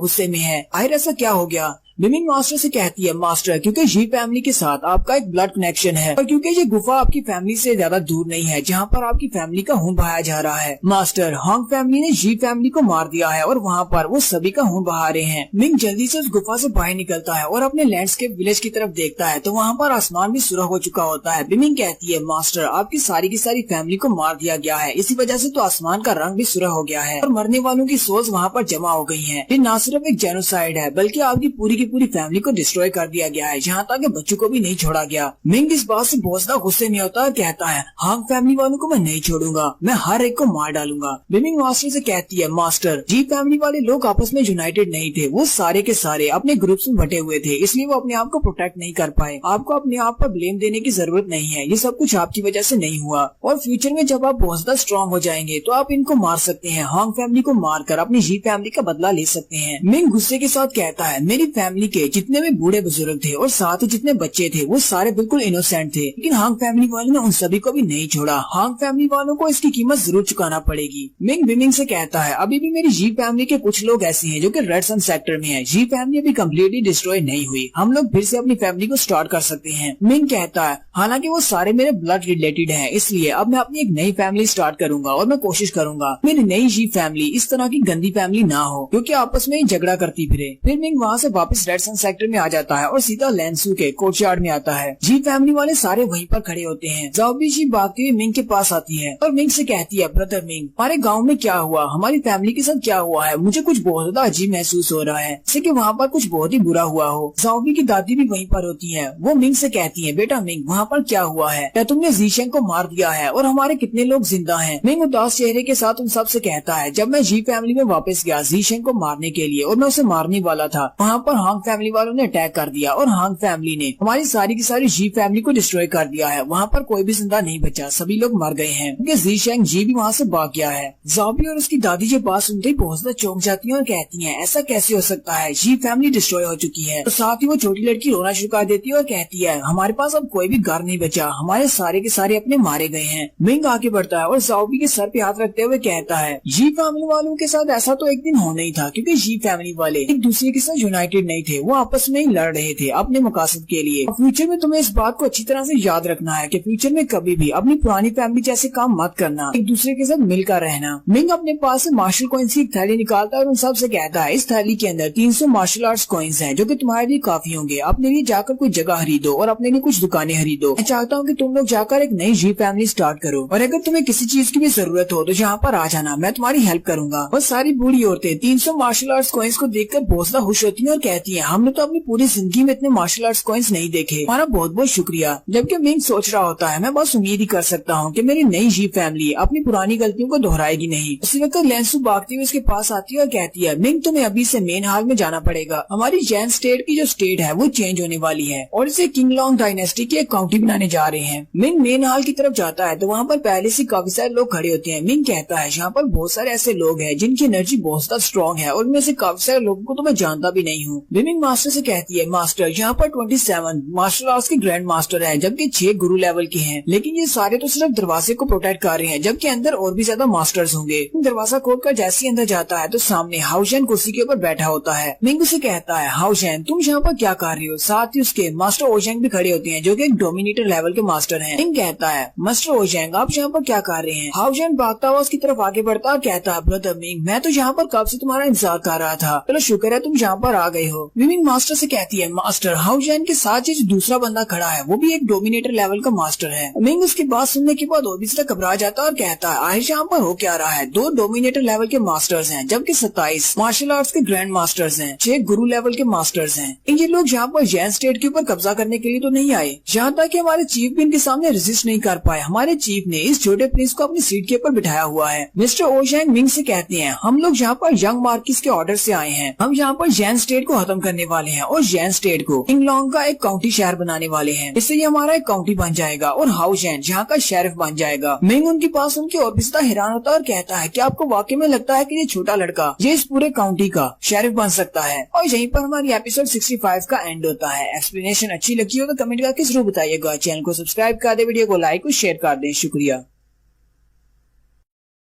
हेलो गाइस, कैसे हैं आप सब लोग? रिवेंज सीकर की एपिसोड 66 के साथ हाजिर हूँ। तो लास्ट एपिसोड के एंड पे हमने देखा था मिंग जैसे रेड सन सेक्टर में वापस आता है, हाउ जैन अपने बहुत सारे लोगों के साथ वहाँ पर होता है। उसके साथ काफी सारे मास्टर्स होते हैं, मास्टर ओशैंग भी उसके साथ होते हैं और वो मिंग से कहते हैं, यंग मार्किस के ऑर्डर्स के मुताबिक हम लोग जैन स्टेट को खत्म करने वाले हैं और उससे एक जैन काउंटी बनाने वाले हैं, जबकि इस काउंटी का शेरिफ हाउ जैन होगा। मिंग भी ये बात सुनकर काफी हैरान हो जाता है और कहता है, क्या वाकई में ये छोटा प्रिंस अब एक शेरिफ बनेगा? हाउ जैन भी भागता हुआ मिंग के पास जाता है और कहता है, मिंग आज के बाद हमारा जैन स्टेट खत्म हो गया है, इसका कोई एम्परर नहीं होगा बल्कि ये एक काउंटी बन गया है, यानी कि सिर्फ इसका शेरिफ होगा और मैं इसका शेरिफ बनने वाला हूँ। मिस्टर ओशैंग उन सभी से कहते हैं, यंग मार्किस ने हमें ऑर्डर दिए हैं कि हमें शेरिफ हाउ जैन के सारे ऑर्डर्स को फॉलो करना है। मार्किस की फैमिली सिर्फ 3 दिन में इस बात को ऑफिशियली अनाउंस कर देगी कि वो लोग स्टेट ऑफ जैन को खत्म करने वाले हैं और इसे काउंटी बनाने वाले हैं। इतनी जल्दी हो सके हमें यहाँ के सारे मामला को निपटाना है। हाउ जैन काफी ज्यादा घबराया हुआ होता है और मिंग से कहता है, ब्रदर मिंग मुझे नहीं समझ आ रही कि अब मैं क्या करूँ। मैंने तुम्हें बताया था कि मेरे थर्ड ब्रदर ने ये सब कुछ किया है। थर्ड ब्रदर इस वक्त गवर्नमेंट को संभाल रहा है और वो एम्परर बन के जैन स्टेट की कुर्सी के ऊपर बैठा हुआ है और हांग फैमिली वाले और बहुत सारे ब्रॉन्ज फैमिली वाले उसके साथ हैं। इसलिए तो मैं वहाँ पर डायरेक्ट नहीं गया, मैं सीधा यहाँ पर आ गया तुमसे मिलने के लिए। मिंग उसकी बात सुनकर हैरान होता है और कहता है, इस बच्चे को लगता है कि मैं इसकी हेल्प कर सकता हूँ, जबकि इसके साथ डोमिनेटर लेवल के मास्टर्स हैं। तुम्हें तो कोई छू भी नहीं सकता, मैं तो इनके सामने कुछ भी नहीं हूँ। वहीं पर मिंग के चीफ होते हैं जो कि अपनी टेलीपैथी यूज करते हुए मिंग से कहते हैं, मिंग इस बच्चे को बता दो कि रेड सन सेक्टर वाले इसका पूरा साथ देंगे। मिंग हाउ जैन से कहता है, हाउ जैन तुम्हें परेशान होने की जरूरत नहीं है, हमारे रेड सन सेक्टर वाले तुम्हारे साथ जाएंगे, हम तुम्हें पैलेस तक छोड़कर आएंगे और वहाँ के सारे मामला को भी संभाल लेंगे। चीफ मिंग से कहते हैं, कुछ भी करके इस बच्चे का भरोसा जीतना होगा क्योंकि मार्किस इसको सपोर्ट कर रहे हैं और बहुत ही जल्दी जैन स्टेट एक काउंटी बनने वाली है। हम लोग रेड सन सेक्टर वाले इस मौके को अपने हाथ से गवा नहीं सकते। मैं चाहता हूँ कि तुम इस लड़के के साथ अच्छा ताल्लुक बनाकर रखो। हाउ जैन कहता है, मैं तो इसी बात को लेकर परेशान था कि क्या तुम मेरी हेल्प करोगे या नहीं, लेकिन अब जबकि तुमने खुद ही कह दिया है कि तुम्हारा सेक्टर मेरी हेल्प करेगा, मैं बहुत ज्यादा खुश हूँ। चीफ आगे बढ़ते हैं और हाउ जैन से कहते हैं, अगर तुम वाकई में हमारी हेल्प चाहते हो तो मेरे पास कुछ सजेशंस हैं, मैं तुम्हें एक मशवरा देना चाहूंगा। चीफ उसे कहते हैं, जबकि जैन स्टेट को खत्म कर दिया जाएगा और जैन काउंटी बना दिया जाएगा, बहुत सारी ओल्ड फोर्सेस ऐसी हैं जो कि इस बात को मानने से इनकार करेंगी और वो रेजिस्ट करेंगी और इन सब से निपटना काफी ज्यादा मुश्किल हो सकता है। स्पेशल तौर पर तुम्हारे थर्ड प्रिंस, ऐसे उसे पता चलेगा कि जैन स्टेट को काउंटी बनाया जा रहा है, वो वहाँ का सारा खजाना लेकर वहाँ से भागना शुरू कर देगा क्योंकि वो एम्परर तो नहीं रहेगा और उसे हार मानना ही पड़ेगी। लेकिन अगर वो सारा खजाना लेकर भाग गया फिर काउंटी के पास कुछ भी नहीं बचेगा। हाउ जैन कहता है, तो हम इस बारे में क्या करें? अगर वो सारा खजाना लेकर भाग जाता है तो हम लोग एक नया शहर नहीं बना पाएंगे, हमारा खजाना तो खाली हो जाएगा। चीफ हाउ जैन से कहते हैं, तो इसके लिए मेरा मशवरा तो ये है कि जितनी जल्दी हो सके हमें उन सबको टेक डाउन करना होगा। हमें थर्ड प्रिंस को जाकर दबोच लेना चाहिए इससे पहले कि उस तक ये खबर पहुंचे और वो सारा खजाना लेकर वहाँ से भागे। हाउ जैन काफी खुश हो जाता है और कहता है, ये बहुत ही अच्छा मशवरा है, चलो जल्दी से वहाँ पर चलते हैं। चीफ उसे कहते हैं कि एक और बात है, जैसे हमारा स्टेट ऑफ जैन खत्म हो जाएगा तो हमें काउंटी के रूल्स को फॉलो करना पड़ेगा। जहाँ पर भी कोई काउंटी होता है उसके रूल्स के मुताबिक एक काउंटी में सिर्फ 2 ही सेक्टर्स रह सकते हैं, जबकि हमारे पास टोटल 7 सेक्टर्स हैं। मेरे कहने का ये मतलब है कि जब हम लोग स्टेट ऑफ जैन को खत्म करेंगे और एक काउंटी बनाएंगे तो हम सिर्फ यहाँ पर 2 ही सेक्टर्स को रख सकते हैं और बाकी के सारे सेक्टर्स को डिस्ट्रॉय होना पड़ेगा, खत्म होना पड़ेगा। मिंग उनकी बात सुनने के बाद सोच रहा होता है, अभी मुझे समझ आई कि चीफ बार बार मुझे ऐसा क्यों कह रहे हैं कि हमें हाउस जैन की सपोर्ट चाहिए, क्योंकि अगर 7 सेक्टर्स में से सिर्फ 2 ही सेक्टर बच सकते हैं तो चीफ की पूरी कोशिश होगी कि वो रेड सन सेक्टर को बचा ले। हाउस जैन के लिए ये फैसला लेना बहुत ज्यादा आसान है और साथ ही मास्टर ये भी डिसाइड कर सकते हैं कि दूसरा सेक्टर कौन सा होगा जिसे बचाया जाए। मिंग कहता है, हमारे स्टेट ऑफ जैन में 340 मिलियन लोग हैं, उन सभी से हमें जितने भी रिसोर्सेज मिलते हैं वो सारे 7 सेक्टर में बढ़ जाते हैं, लेकिन अगर सिर्फ 2 ही सेक्टर्स होंगे तो सारे के सारे रिसोर्सेज सिर्फ 2 सेक्टर में बढ़ेंगे। इसका मतलब दोनों सेक्टर्स बहुत ज्यादा तरक्की कर सकते हैं। इसलिए मास्टर चाहते हैं कि हमारा रेड सन सेक्टर उन 2 सेक्टर्स में से रहे कि बचा बचने वाले हैं। हाउशेन कहता है तुमने कहा कि हम लोग सिर्फ 2 ही सेक्टर्स को बचा सकते हैं, तो आपका मशवरा क्या है कि हम लोग कौन से 2 सेक्टर्स को रख सकते हैं और कौन से बाकी को डिस्ट्रॉय करें। चीफ कहते हैं हालांकि हमारा सेक्टर एक ग्रेड 9 का सेक्टर है, लेकिन हमारे पास इतनी ज्यादा स्ट्रेंथ है कि हम बहुत ही जल्दी रिपोजिशन कर जाएंगे और 5वें ग्रेड पर चले जाएंगे, इसलिए आपको भी रेड सन सेक्टर को रखना चाहिए। दूसरा सेक्टर भी मैं आपको मशवरा देता हूँ, आप टियानजी सेक्टर को बचा लें। टियानजी सेक्टर को जैन स्टेट की रॉयल फैमिली बहुत ही अरसे से सपोर्ट करती आई है, इसलिए उस सेक्टर को भी रखा जा सकता है। और रही बात बाकी के बचे हुए 5 सेक्टर्स की, तो उनको ऐसा नहीं है कि उनको डिस्ट्रॉय कर दिया जाएगा, उनसे सिर्फ उनका नाम लिया जा रहा है। इन दोनों सेक्टर्स में से किसी भी सेक्टर को ज्वाइन कर सकते हैं और उनके सारे के सारे स्टूडेंट्स को हम लोग अपने सेक्टर का स्टूडेंट बना लेंगे। इस तरह सिर्फ उनका नाम ही खत्म होगा कि सेक्टर्स डिस्ट्रॉय नहीं होंगे। चीफ भी ये बात करने के बाद हल्का सा मुस्कुराते हैं और सोच रहे होते हैं अगर बाकी के सेक्टर्स भी हमारे सेक्टर के साथ जुड़ जाते हैं, फ्यूचर में हमारा सेक्टर बहुत ज्यादा तरक्की करेगा और बहुत ही जल्दी हमारा सेक्टर एक ग्रेड 4 का सेक्टर बन जाएगा। हाउशेन उन सबसे कहता है चलो फिर ठीक है, जैसा तुम सब लोगों ने कहा है वैसे ही करते हैं। चलो सबसे पहले जाकर थर्ड प्रिंस को पकड़ते हैं ताकि वो हमारा खजाना लेकर भागे ना। जबकि शाओजी रेन उनकी सारी बातें सुन लेता है और वापस अपने घर आकर अपने डैड को इस बारे में बताता है। शाओजी के डैड उसे कहते हैं क्या तुम वाकई में श्योर हो कि ये सारी बात सच है जो भी तुम मुझे बता रहे हो। शाओजी अपने डैड से कहता है डैड मैं बिल्कुल सच कह रहा हूँ, मैंने उस छोटे लड़के को देखा है। उस छोटे लड़के को वेलकम करने के लिए हमारे रेड सन सेक्टर के ग्रैंड एल्डर खुद गए थे। इसका मतलब तो यही हो सकता है कि वो हाउशेन है, हमारी स्टेट ऑफ जैन का मिसिंग प्रिंस। और साथ ही हाउशेन के साथ बहुत सारे ऐसे लोग थे जो कि बहुत ज्यादा पावरफुल हैं। शाओजी के डैड उसे कहते हैं मैंने तो ऐसा सोचा भी नहीं था कि वो छोटा बच्चा यहाँ से इतनी दूर डोंकी स्टेट में जा सकता है और वहाँ पर जाने के बाद यंग मार्किस से हेल्प लेकर आएगा। जबकि ऐसा हो चुका है, मैंने सुना था कि स्टेट ऑफ जैन को काउंटी बनाया जा रहा है, इसलिए हम लोग अकेले कुछ भी नहीं कर सकते। मुझे लगता है कि हांग फैमिली को भी साथ मिलाना पड़ेगा। उसी वक्त दरवाजा खुलता है और हांग फैमिली के एल्डर भी हंसते हुए अंदर आ जाते हैं और वो जान रेन से कहते हैं मैं भी तुमसे इसी बारे में बात करने के लिए आने वाला था क्योंकि मैंने भी इस बारे में सुना है। वो दोनों ही एक दूसरे से मिलते हैं। जान रेन उसे कहते हैं मुझे लगता है कि हमें अपने बारे में भूलकर पहले इस बारे में सोचना चाहिए कि हम इस सिचुएशन से कैसे बाहर निकलेंगे। मास्टर हांग उसे कहते हैं अब जबकि हाउशेन यहाँ पर वापस आ चुका है तो मुझे पता है कि उसका फर्स्ट स्टेप क्या होने वाला है। वो सबसे पहले जाकर थर्ड प्रिंस से निपटेगा ताकि वो ट्रेजरी पर कब्जा कर सके। मास्टर हांग कहते हैं तुम्हें पता है कि हमारे बहुत सारे लोग इंपीरियल पैलेस में हैं, हम उन्हीं को यूज करते हुए हाउशेन को मरवा देते हैं। नेक्स्ट सीन अगले दिन का होता है। स्टेट ऑफ जैन का सीन दिखाया जाता है। मेन हॉल में थर्ड प्रिंस बैठा होता है तो क्या अब एम्परर बन चुका है। उसके मंत्रियों में से एक मंत्री आगे बढ़ता है और उसे कहता है मैंने एक खबर सुनी है, हमारे किसी बंदे ने क्राउन प्रिंस को देखा था रेड सन सेक्टर के बाहर। थर्ड प्रिंस आगे से रोना शुरू कर देता है और कहता है नहीं उस बंदे ने गलत देखा है, ने अपने भाई को अपनी आंखों से मरते हुए देखा है। वो अपने फादर की मौत को लेकर बहुत ज्यादा उदास था और रोते रोते इतना ज्यादा एग्जॉस्ट हो गया कि वहीं पर मर गया। वो वहाँ पर नहीं हो सकता, लगता है कि किसी ने गलती से किसी और बच्चे को देखा होगा। लेकिन अंदर से वो हंस रहा होता है और कहता है चाहे वो लड़का अभी तक जिंदा ही क्यों ना हो, डोंकी स्टेट यहाँ से बहुत ज्यादा दूर है, वो अपनी आंटी से हेल्प लेने के लिए इतनी दूर तो नहीं जा सकता क्योंकि वो बहुत ज्यादा यंग है। अब जबकि ये पूरे का पूरा स्टेट ऑफ जैन मेरे कंट्रोल में है और मैं एम्परर हूँ, वापस आकर मुझे यहाँ से हटा नहीं सकता। उसी वक्त दरवाजा खुलता है और रॉयल गार्ड अंदर की तरफ गिरना शुरू हो जाते हैं और कहते हैं तुम्हारी हिम्मत कैसे हुई यहाँ पर आकर अटैक करने की। थर्ड प्रिंस भी चिल्लाकर कहता है वहाँ पर क्या हो रहा है, कौन हम पर अटैक कर रहा है। उसी वक्त रेड सन सेक्टर के सारे मास्टर्स वहाँ पर आ जाते हैं। मास्टर ब्योफो अपनी टीम के साथ वहाँ पर आकर खड़े हो जाते हैं और मेन दरवाजा खुलता है और एक फ्लाइंग सीडान अंदर आकर रुकती है। उस फ्लाइंग सीडान के अंदर से हाउशेन निकलता है, उसके साथ मिंग होता है और साथ में 2 डोमिनेटर मास्टर्स होते हैं। थर्ड प्रिंस के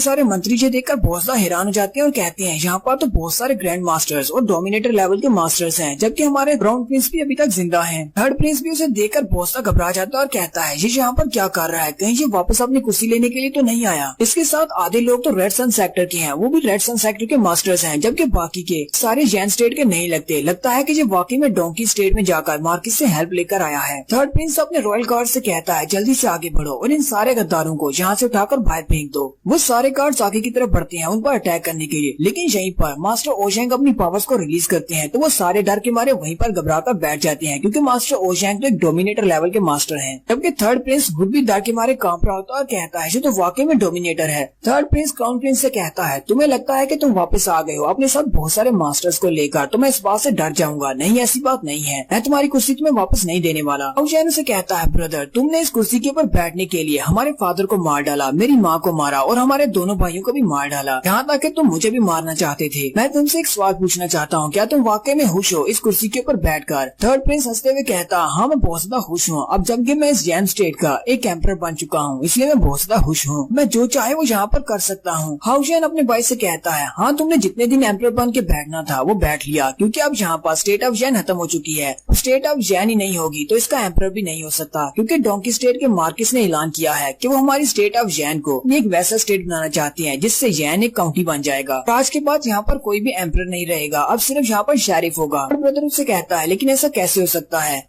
मैं यहाँ पर एम्परर हूँ और मुझे अभी तक इस न्यूज के बारे में क्यों नहीं पता चला। अब जैन उसे कहता है इस बात से फर्क नहीं पड़ता कि तुम्हें इस बारे में पता है या नहीं, चलो अब जल्दी करो, हमारे पास हमारी एम्पररशिप की जो भी चीजें हैं वो सारी मुझे दे दो, जाने की चाबियां और आर्मी को कंट्रोल करने की पावर, और साथ में तुम्हारे पास जो शाही सील है वो भी मुझे दे दो। थर्ड प्रिंस उसे कहता है नहीं, कभी नहीं दूंगा, आपका जितना खजाना है वो सारे के सारा मेरा है और मिलिट्री पावर भी मेरी है। अब जैन के साथ जो दूसरे डोमिनेटर लेवल के मास्टर होते हैं वो अपनी सोल गाइडिंग टेक्निक को यूज करते हुए अपनी सोल को यूज करते हैं और थर्ड प्रिंस की बॉडी को कंट्रोल करते हैं, जिससे थर्ड प्रिंस अपने पास उसके पास जो कुछ भी होता है वो सब कुछ दे देता है, यानी उसके हाथ में जो अंगूठी होती है और साथ ही मिलिट्री की सील भी वो उसको दे देता है। हाउजन वो तीनों चीजें उससे ले लेता है। हाउजन पीछे की तरफ मुड़ता है और मिंग से कहता है ब्रदर मिंग, मैं अभी बहुत ज्यादा छोटा हूँ इसलिए मैं मिलिट्री के अफेयर्स को नहीं संभाल सकता। हाउजन मिंग से कहता है हमारे स्टेट ऑफ जैन को काउंटी बनने में 3 दिन बाकी है और अभी तक मैं इस स्टेट का एम्परर हूँ, इसलिए यहाँ पर आर्मी को संभालने के लिए मैं चाहता हूँ कि तुम हमारी आर्मी के मार्शल बन जाओ, सिर्फ 3 दिन की बात है, 3 दिन के लिए तो तुम बहुत ही अच्छे से इस काम को संभाल पाओगे। मिंग उसे कहता है ठीक है योर मैजेस्टी, मैं ऐसा ही करूंगा जैसा आपने ऑर्डर किया है। फिर हाउजन सीढ़ियां चढ़ते हुए ऊपर चला जाता है और अपने भाई को किक मारते हुए थ्रोन से नीचे गिरा देता है और सीट के ऊपर बैठ जाता है और बाकी के एल्डर से कहता है यहाँ पर जितने भी मंत्री और ऑफिशियल्स हैं क्या आपको इस सब से कोई मसला तो नहीं। वो सारे उसके सामने अपना सर झुकाते हैं और कहते हैं नहीं मैजेस्टी, हमें इस बात से कोई भी मसला नहीं है। और यहीं पर हमारी एपिसोड 66 का एंड होता है। एक्सप्लेनेशन अच्छी लगी हो तो कमेंट करके जरूर बताइएगा, चैनल को सब्सक्राइब कर दें, वीडियो को लाइक और शेयर कर दें, शुक्रिया।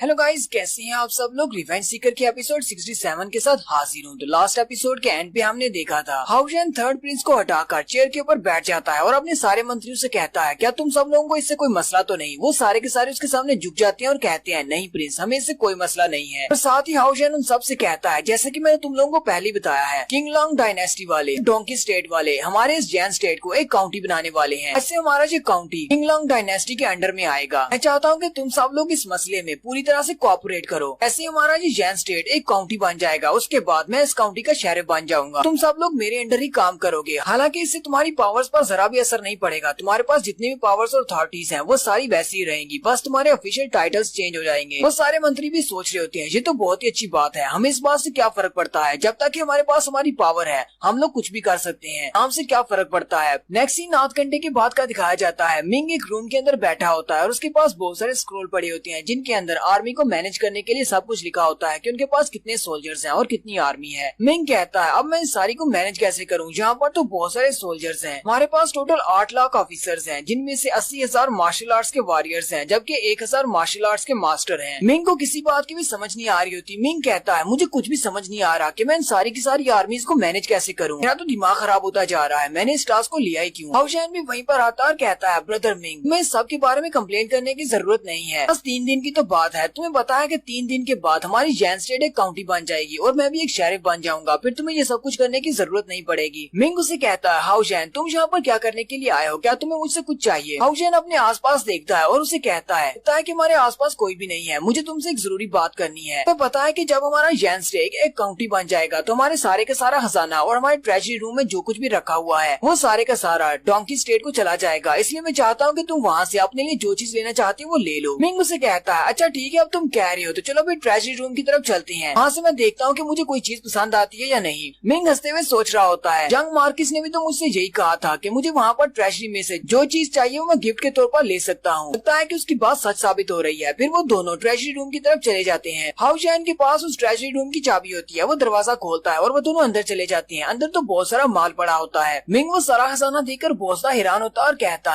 है कि हमारे जैन स्टेट की हिस्ट्री बहुत ज्यादा पुरानी है, इसलिए तो हमारे पास बहुत सारा खजाना है, यहाँ का खजाना तो गिनती भी नहीं हो सकता, इतने ज्यादा मार्शल आर्ट्स कॉइन्स पड़े हुए हैं। हाउजैन उसे कहता है असल बात तो ये है कि इस दरवाजों के पीछे जितना भी खजाना पड़ा हुआ है यानी कि इस रूम में वो सारे का सारा मुझे मिलने वाला था, क्योंकि अगर मैं एम्परर बन जाता तो ये सारे का सारा खजाना मेरा होता, लेकिन अब जबकि हमारा जैन स्टेट एक काउंटी बन रहा है तो मुझे इसमें से कुछ भी नहीं मिलेगा, ये सारे का सारा डोंकी स्टेट में चला जाएगा। मिंग उसे कहता है तुम्हें इस बारे में परेशान होने की जरूरत नहीं है, कुछ पाने के लिए कुछ खोना पड़ता है। अगर डोंकी स्टेट वाले तुम्हारी हेल्प नहीं करते तो तुम्हारे पास तो रहने के लिए घर भी नहीं था, था। शुक्र करो तुम्हें यहाँ पर जैन स्टेट का शेरिफ बनाकर भेज दिया गया है। तुम वापस में अपने ही शैन स्टेट में आ गए हो जहाँ पर तुम्हारे डैड ने राज किया है। बिमिंग मास्टर से कहती है, मास्टर आपको इस सारे खजाने को देखने की जरूरत नहीं है, मैंने आपके लिए जो भी खास चीज थी वो आपके लिए ढूंढ ली है। वो मास्टर से कहती है, मास्टर वो जहाँ पर सामने स्पिरिचुअल स्टोन्स पड़े हुए हैं वहीं पर एक बॉक्स के ऊपर 2 किताबें रखी हुई हैं। मैं चाहती हूँ कि आप वो 2 किताबें ले लें। मिंग आगे बढ़ता है और उन दोनों किताबों को उठा लेता है और कहता है, बिमिंग तुम इन दोनों बुक्स की बात कर रही हो, लेकिन मैं इन दोनों बुक्स का क्या करूंगा, यहाँ पर तो बहुत सारा खजाना है, फिर तुम्हें ये 2 बुक्स क्यों चाहिए। बिमिंग मास्टर से कहती है, मास्टर ये कोई बेकार बुक नहीं है बल्कि ये बहुत ही स्पेशल बुक है। मैं तो खुद भी ये देखकर बहुत ज्यादा हैरान हूँ, जैन स्टेट जैसे छोटे से स्टेट के अंदर इस तरह की 2 एंशिएंट बुक्स क्या कर रही है। ये दोनों ही स्पेशल बुक है, एक का नाम हीवनली इंस्क्रिप्शन है जबकि दूसरी बुक का नाम अरे र्यून्स है। बिमिंग मास्टर से कहती है, उस भिखारी की मेमोरीज के मुताबिक हमारे पास जो हीवनली इंस्क्रिप्शन वाली बुक है कि आथर के बारे में किसी को कुछ भी नहीं पता कि इस बुक को किसने लिखा है, लेकिन मुझे इतना पता है कि ये वाली बुक बहुत ज्यादा एंशिएंट है, यानी कि ये 5 एलिमेंट डायनेस्टी से भी पहले की है। और कुछ लोग तो ऐसा भी कहते हैं कि इस बुक को फर्स्ट इंस्क्रिप्शन मास्टर ने लिखा था। क्योंकि ये बुक बहुत ज्यादा पुरानी है इसलिए मुझे नहीं लगा था कि ये बुक हमें यहाँ पर मिलेगी, आप तो बहुत ज्यादा लकी है। फिर बिमिंग उसे कहती है, मास्टर और जो आपके पास दूसरी बुक है जिसका नाम अरे रून्स है, ये वाली बुक भी बहुत ज्यादा एंशिएंट है और इसे भी हजारों लाखों साल पहले लिखा गया था। क्योंकि इसकी लैंग्वेज बहुत ज्यादा डिफरेंट है, बहुत ज्यादा डिफिकल्ट भी है। यहाँ की प्रेजेंट जनरेशन को इसके बारे में कुछ भी नहीं पता और कोई भी इस बुक को नहीं पढ़ सकता। बिमिंग मास्टर से कहती है, मास्टर अगर आप इन दोनों बुक्स को अच्छी तरह से याद कर लेते हैं और इन बुक्स के अंदर जो भी टेक्निक्स लिखी हुई हैं उनको परफॉर्म कर लेते हैं तो एक दिन आप बहुत ही अच्छे अरे मास्टर बन जाएंगे। मिंग बिमिंग से कहता है, ये दोनों बुक्स अगर इतनी ज्यादा एंशिएंट और पावरफुल है तो फिर किसी ने इनको इस तरह कचरे में क्यों फेंका हुआ है। बिमिंग मास्टर से कहती है, मास्टर मुझे लगता है कि इन लोगों को चोरी करना बहुत ज्यादा पसंद था, इन्होंने अच्छी चीजों को चोरी करके यहाँ पर छुपा दिया होगा इस सारे खजाने के बीच। लगा होगा कि यहाँ पर इस सारे खजाने के बीच कोई भी इसको ढूंढ नहीं पाएगा, उन्हें लगेगा ये सारा ही बेकार चीजें पड़ी हुई है। मिंग कहता है, लगता है कि हमारे पुराने एम्परर को इन दोनों बुक्स के बारे में पता था, इसीलिए जानबूझकर उसने इन सारे स्पिरिचुअल स्टोन्स के दरमियान में इनको छुपा दिया था ताकि अगर कोई आकर इनको देखे भी तो उसे ऐसे ही लगे कि ये दोनों बेकार बुक्स हैं जिसे इन सारे खजाने के अंदर फेंक दिया गया है, इसलिए ये कोई स्पेशल नहीं है। बिमिंग मास्टर से कहती है, मास्टर ऐसा भी तो हो सकता है कि रॉयल फैमिली को इस दोनों बुक्स के बारे में कुछ भी ना पता हो क्योंकि वो बहुत बड़े बेवकूफ हो, जबकि उन्हें इन बुक्स को पढ़ना नहीं आता तो उन्हें लगा होगा कि ये बिल्कुल कचरा है, इसलिए उन्होंने इन्हें अपने खजाने के अंदर फेंक दिया। उन्हें पता भी नहीं होगा कि ये कौन सी बुक्स हैं। हाउजैन आगे बढ़ता है और मिंग से कहता है, ब्रदर मिंग यहाँ पर तो बहुत सारा खजाना पड़ा हुआ है लेकिन तुमने अपने लिए इन दोनों बेकार बुक्स को क्यों चुन लिया है, तुम बुक्स का क्या करोगे, खजाना उठाओ यहाँ से। मिंग उसे कहता है, नहीं मुझे इस सारे खजाने में कोई भी दिलचस्पी नहीं है, मुझे सिर्फ मार्शल आर्ट्स की ये दोनों बुक्स चाहिए, ये दोनों बुक्स मैं अपने लिए रख रहा हूँ, बाकी का सारा खजाना तुम अपने लिए रख सकते हो क्योंकि एक नए काउंटी को बनाने में तुम्हें काफी सारा पैसा लगेगा। मिंग उसे कहता है, मुझे जो चाहिए था वो मैंने ले लिया है, चलो यहाँ से चलते हैं। फिर वो दोनों मेन गेट से बाहर की तरफ निकलते हैं। हाउजैन दरवाजा बंद करने के बाद उसे कहता है, ब्रदर मिंग मैंने तुमसे पहले ही कहा था कि तुम यहाँ से कोई भी खजाना ले सकते हो, अब तुम्हें दोबारा मौका नहीं मिलेगा, बाद में मत कहना कि मैंने तुम्हारे एहसान का बदला नहीं चुकाया। मिंग उसे कहता है, मजाक करना बंद करो, अगर दोबारा तुमने इस तरह का मजाक किया तो मैं तुम्हारे सारे के सारे खजाने को खाली कर दूंगा। हाउजैन भी उसकी बात सुनने के बाद हंसना शुरू कर देता है। इसी वक्त बिमिंग मास्टर से कहती है, मास्टर लगता है कि दुश्मन अटैक करने वाला है। वहीं सामने की तरफ से डार्क एनर्जी का बना हुआ एक बड़ा सा पंजा आता है जो कि हाउजैन की तरफ आ रहा होता है। मिंग बिमिंग की वार्निंग सुनने के बाद जल्दी से अपनी गोल्डन ड्रैगन स्वर्ड को निकालता है और उस पंजे के सामने करते हुए उसको ब्लॉक कर लेता है, लेकिन वो अटैक काफी ज्यादा पावरफुल होता है। मिंग के हाथ भी जख्मी होते हैं। मिंग कहता है, लगता है कि सामने को मार्शल आर्ट्स का मास्टर है। वहाँ पर सामने झाड़ियों में 4-5 लोग होते हैं, वो मिंग की तरफ देखते हैं और कहते हैं, ये तो सिर्फ एक मार्शल आर्ट्स का वॉरियर है, लेकिन फिर भी ये हमारे ब्लो को बर्दाश्त कैसे कर सकता है। मिंग उन सबसे कहता है, तुम सब लोग कौन हो और तुम्हारी हिम्मत कैसे हुई हमारे यंग प्रिंस पर अटैक करने की, लगता है कि तुम सब लोग यहाँ पर मरने के लिए आए हो। बिमिंग मास्टर से कहती है, मास्टर वहाँ पर टोटल 5 लोग हैं जिनमें से 2 मार्शल आर्ट्स के ग्रैंड मास्टर हैं जबकि 2 मार्शल आर्ट्स के मास्टर हैं, अब इन 5 का एक साथ मुकाबला नहीं कर सकते।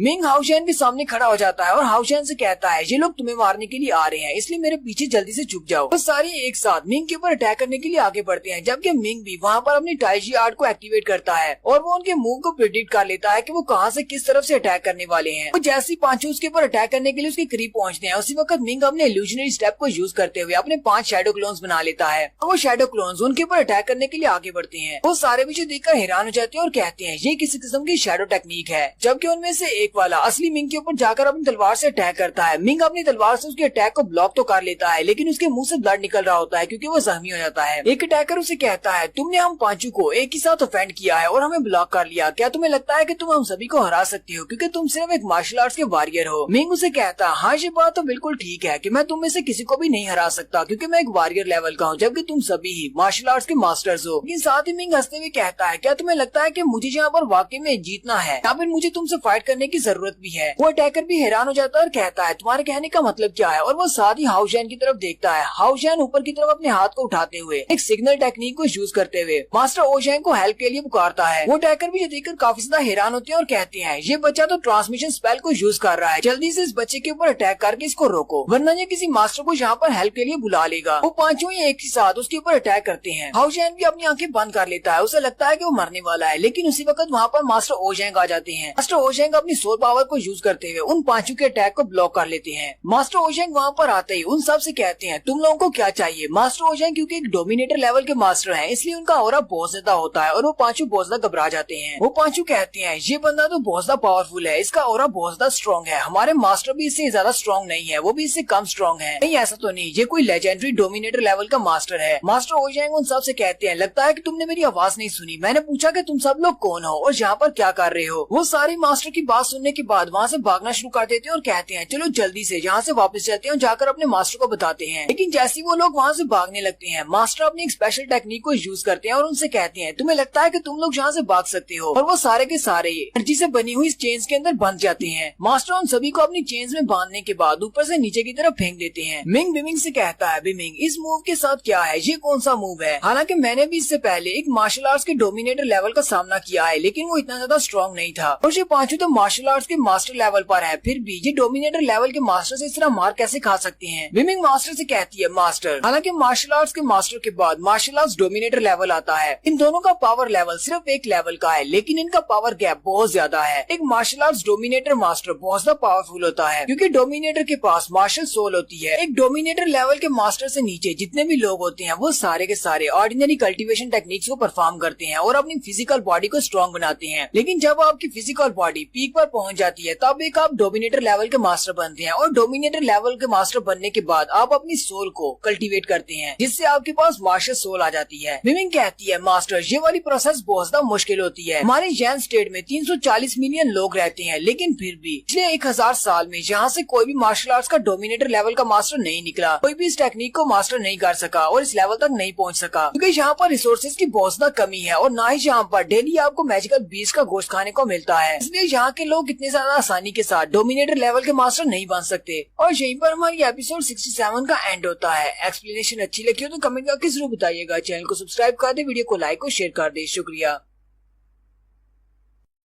हेलो गाइस, कैसे हैं आप सब लोग। रिवेंज सीकर की एपिसोड 68 के साथ हाजिर हूँ। लास्ट एपिसोड के एंड पे हमने देखा था बिमिंग मिंग से कहती है हमारे जैन स्टेट की आबादी बहुत ज्यादा है, यहाँ पर 340 मिलियन लोग रहते हैं और यहाँ पर एक डोमिनेटर लेवल का मास्टर बनना बहुत ज्यादा मुश्किल है क्योंकि हमारे पास इतने ज्यादा रिसोर्सेज नहीं है। इसी वजह से तो हमारे पूरे के पूरे जैन स्टेट में एक भी डोमिनेटर लेवल का मास्टर नहीं। मिंग बिमिंग से कहता है बिमिंग लगता है की तुम्हारी इन्फॉर्मेशन बहुत ज्यादा गलत है, मैंने लगता की मैं बहुत सारे डोमिनेटर लेवल के मास्टर्स को जानता हूँ, वो भी जैन स्टेट के। सबसे पहले तो वो 2 डोमिनेटर लेवल के मास्टर्स हैं जो कि रोजफिंच की प्रिंसेस के साथ है, जिनको हमने पहले देखा था तकरीबन 3-4 साल पहले। के बाद मास्टर जानजी ली शामिल हैं जो कि हाउंडियन सेक्टर के हैं और वो भी एक डोमिनेटर लेवल के मास्टर हैं, और ऊपर से मेरे अपने मास्टर जो कि जल्दी ही ब्रेक थ्रू करने वाले हैं और वो बहुत ही जल्दी एक डोमिनेटर लेवल के मास्टर बन जाएंगे। 5-6 डोमिनेटर लेवल के मास्टर तो यहीं पर आ गए हैं, तुमने कहा कि ये बहुत ज्यादा रेयर है। बिमिंग मास्टर से कहती है मास्टर हमारे इस पूरे कॉन्टिनेंट पर बहुत ज्यादा इंसान है, ट्रिलियंस की तादाद में इंसान है, और इन इंसानों में से डोमिनेटर लेवल के मास्टर भी बेशुमार है, हजारों लाखों की तादाद में है। लेकिन असल बात तो ये है कि आपने जितने भी यहाँ पर जैन स्टेट में डोमिनेटर लेवल के मास्टर्स देखे हैं वो सारे के सारे फेक डोमिनेटर मास्टर्स हैं। मिंग उसके पास उनके बहुत ज्यादा हैरान हो जाता है और कहता है लेकिन ऐसा कैसे हो सकता है, क्या वाकई में वो सारे फेक हैं। बिमिंग मिंग से कहती है जब एक डोमिनेटर लेवल का मास्टर अपनी बॉडी से अपनी एनर्जी को रिलीज करता है तो एक वॉरियर लेवल का सोल्जर उसके सामने झुक जाता है और उसके सामने उठने की हिम्मत भी नहीं करता। इस बात से फर्क नहीं पड़ता कि डोमिनेटर लेवल का मास्टर एक मार्शल आर्ट्स के सेंट या फिर मार्शल आर्ट्स के गॉड के लेवल के बराबर है या नहीं, लेकिन फिर भी उसकी रिस्पेक्ट बहुत ज्यादा होती है, यहाँ तक कि इंसानों के एम्परर भी उसकी बहुत ज्यादा इज्जत करते हैं। एक मार्शल आर्ट्स डोमिनेटर का सिंबल की सोल नहीं होती बल्कि उसका थ्रोन होती है, जिस थ्रोन के ऊपर वो बैठा हुआ है। क्या वो अपनी पावर के साथ दूसरों के दिल में डर पैदा कर सकता है या नहीं। डोमिनेटर का मतलब ही ये है कि उसे दूसरों के ऊपर डोमिनेट करना है। मिंग बिमिंग से कहता है बिमिंग ये मार्शल आर्ट्स का थ्रोन क्या होता है, मुझे इस बारे में बताओ। बिमिंग उसे कहती है मास्टर अभी आप इस लेवल से बहुत ज्यादा दूर हैं, अभी आप डोमिनेटर लेवल के करीब भी नहीं है, इसलिए इस बारे में जानने का कोई फायदा फायदा नहीं। फिलहाल तो आपको अपनी ही ट्रेनिंग के ऊपर फोकस करना चाहिए। मास्टर हांग ने उन सारे अटैकर्स को पकड़ लिया होता है। मास्टर हांग उनसे पूछते हैं, चलो जल्दी से बताओ तुम लोग कौन हो, तुम लोग इनके ऊपर अटैक क्यों कर रहे थे। वो अटैकर उन्हें बताता है कि हम सारे लोग रेन फैमिली और हांग फैमिली के यहाँ पर हबरी हैं। हम लोग पहले से पैलेस के अंदर थे। जैसे उन्हें पता चला कि थर्ड प्रिंस को हरा दिया गया है और हाउशेन नए प्रिंस बन गए हैं, तो उन्होंने हमें यहाँ पर भेजा ताकि हम लोग हाउशेन को मारकर उससे चाबियां ले ले और खजाने को खाली कर दे। हाउशेन जी बात सुनते ही मुस्कुराना शुरू कर देता और कहता है, तो इसका मतलब हांग फैमिली वाले और रेन फैमिली वाले अब फंस चुके हैं, हमारे पास गवाह हैं। हाउशेन जल्दी से अपने पास से पेपर और पेंसिल निकालता है और उसके ऊपर अपने ऑर्डर्स लिख देता है और साथ ही वो मिंग से कहता है, मार्शल मिंग जी मैं तुम्हें ऑर्डर्स देता हूँ। हाउशेन कहता है, मार्शल मिंग जैसा कि तुमने अपनी आंखों से देखा है कि ये सारे लोग मेरे खजाने को लूटने के लिए आए थे और साथ ही मुझे मारने के लिए इन्होंने मेरे ऊपर अटैक किया, इसलिए अब इन दोनों फैमिली को इसका बदला चुकाना पड़ेगा। मैं तुम्हें ऑर्डर देता हूँ, तुम अपने साथ 800 मार्शल आर्ट्स के मास्टर जबकि 10,000 मार्शल आर्ट्स के वॉरियर्स की आर्मी लेकर दोनों के घरों पर जाओ और जाकर इनकी प्रॉपर्टी को सील कर दो। और साथ ही वो मास्टर ओजैंग से कहता है, मास्टर ओजैंग आपको भी इसकी पूरी हेल्प करनी है। और साथ ही हाउशेन कहता है, मार्शल जी अब ये सब कुछ तुमने डिसाइड करना है कि हांग फैमिली और रेन फैमिली वालों के जितने लोगों को पकड़ोगे क्या उनको जिंदा छोड़ना है या मार देना है। और साथ ही नेक्स्ट सीन में दिखाते हैं मिंग अपने साथ उन सारे सोल्जर्स को लेकर सबसे पहले हांग फैमिली की तरफ निकल पड़ता है। मास्टर ओजैंग भी उसके साथ ही होते हैं। देखने वाले भी काफी ज्यादा हैरान होते हैं और कहते हैं, यहाँ पर हो क्या रहा है, ये सारे के सारी आर्मी कहाँ पर जा रही है। यहाँ पर तो बहुत सारे मार्शल आर्ट्स के वॉरियर और मार्शल आर्ट्स के मास्टर्स हैं। लगता है कि ये किसी जगह पर फाइट करने के लिए जा रहे हैं, यहाँ पर जंग लगने वाली है। नेक्स्ट सीन हांग फैमिली के अंदर का दिखाया जाता है और बताया जाता है कि हांग फैमिली वाले बड़े ही आराम से अपने अपने रूम में बैठे हुए हैं। उन्हें सभी के बारे में नहीं पता क्योंकि हाउशेन ने थर्ड प्रिंस को मरवाने के बाद न्यूज को वहीं पर ब्लॉक कर दिया था और हांग फैमिली की हबरी तो पहले से पकड़े जा चुकी है, इसलिए उन तक ये खबर नहीं पहुंची। और साथ ही हांग फैमिली वालों को इस बारे में नहीं पता कि हाउशेन के साथ 2 डोमिनेटर लेवल के मास्टर हैं, जिनमें से एक इनकी तरफ आगे बढ़ रहा है। हांग फैमिली के सारे एल्डर मेन हॉल में बैठे होते हैं। उनमें से एक एल्डर कहते हैं, हाउशेन की हिम्मत कैसे हुई, उसे लगता है कि ब्रोंज फैमिली वाले बहुत ही वीक हैं। क्या उसे लगता है कि हम ब्रोंज फैमिली वाले रॉयल फैमिली से डरते हैं, हम लोग उनसे किसी भी हाल में स्ट्रेंथ में कम नहीं है। उनमें से एक एल्डर कहता है, मैंने जितनी न्यूज सुनी है मैंने सुना है कि वो हमारा छोटा प्रिंस डोंकी स्टेट गया था और वहाँ से काफी सारे मास्टर्स को अपने साथ लेकर आया है। मुझे लगता है कि वो सारे के सारे मार्शल आर्ट्स के गुरु लेवल के मास्टर्स हैं, इसलिए वो लड़का काफी ज्यादा कॉन्फिडेंट लगता है। और साथ ही उनके पास उनकी आर्मी भी है, वो अपनी आर्मी को यूज करते हुए हम पर अटैक कर देंगे। मास्टर हांग उन सब से कहते हैं, ये तो अफसोस की बात है कि मेरा बेटा यहाँ पर नहीं है, लेकिन अगर वो यहाँ पर होता हाउशेन कभी भी हम पर अटैक नहीं करता क्योंकि मेरा बेटा स्वर्ड पूल सेक्टर का एक स्टूडेंट है। मास्टर हांग अपने सारे के सारे एल्डर से कहते हैं, जल्दी से हमारी टोपाज अरे को एक्टिवेट करो, कोई भी सोल्जर हमारी फैमिली की दीवारों के अंदर नहीं आना चाहिए। वो सारे के सारे एल्डर वहाँ से उड़ जाते हैं और अपनी अपनी लोकेशन पर चले जाते हैं ताकि वो जाकर टोपाज अरे फॉर्मेशन को एक्टिवेट कर सके। इस अरे फॉर्मेशन को बनाने के लिए 4 एल्डर्स की जरूरत होती है। वो चारों एल्डर्स अपनी अपनी पावर्स को रिलीज करते हैं, जिससे उनके पूरी की पूरी हांग फैमिली के इर्द गिर्द एक बड़ी सी शील्ड बन जाती है। मिमिंग मास्टर से कहती है, मास्टर इस तरह की टोपाज अरे बनाने के लिए 100 मिलियन थाउजेंड स्पिरिचुअल स्टोन्स की जरूरत होती है। हांग फैमिली के पास तो बहुत सारे स्पिरिचुअल स्टोन्स हैं, लगता है कि इनके पास और भी बहुत ज्यादा खजाना होगा। हालांकि ये वाली गार्डिंग अरे इतनी ज्यादा पावरफुल नहीं है, लेकिन फिर भी ये मार्शल आर्ट्स के गुरु लेवल के मास्टर्स को भी बाहर रखने के लिए काफी है। मार्शल आर्ट्स के गुरु भी इसको पार नहीं कर सकते।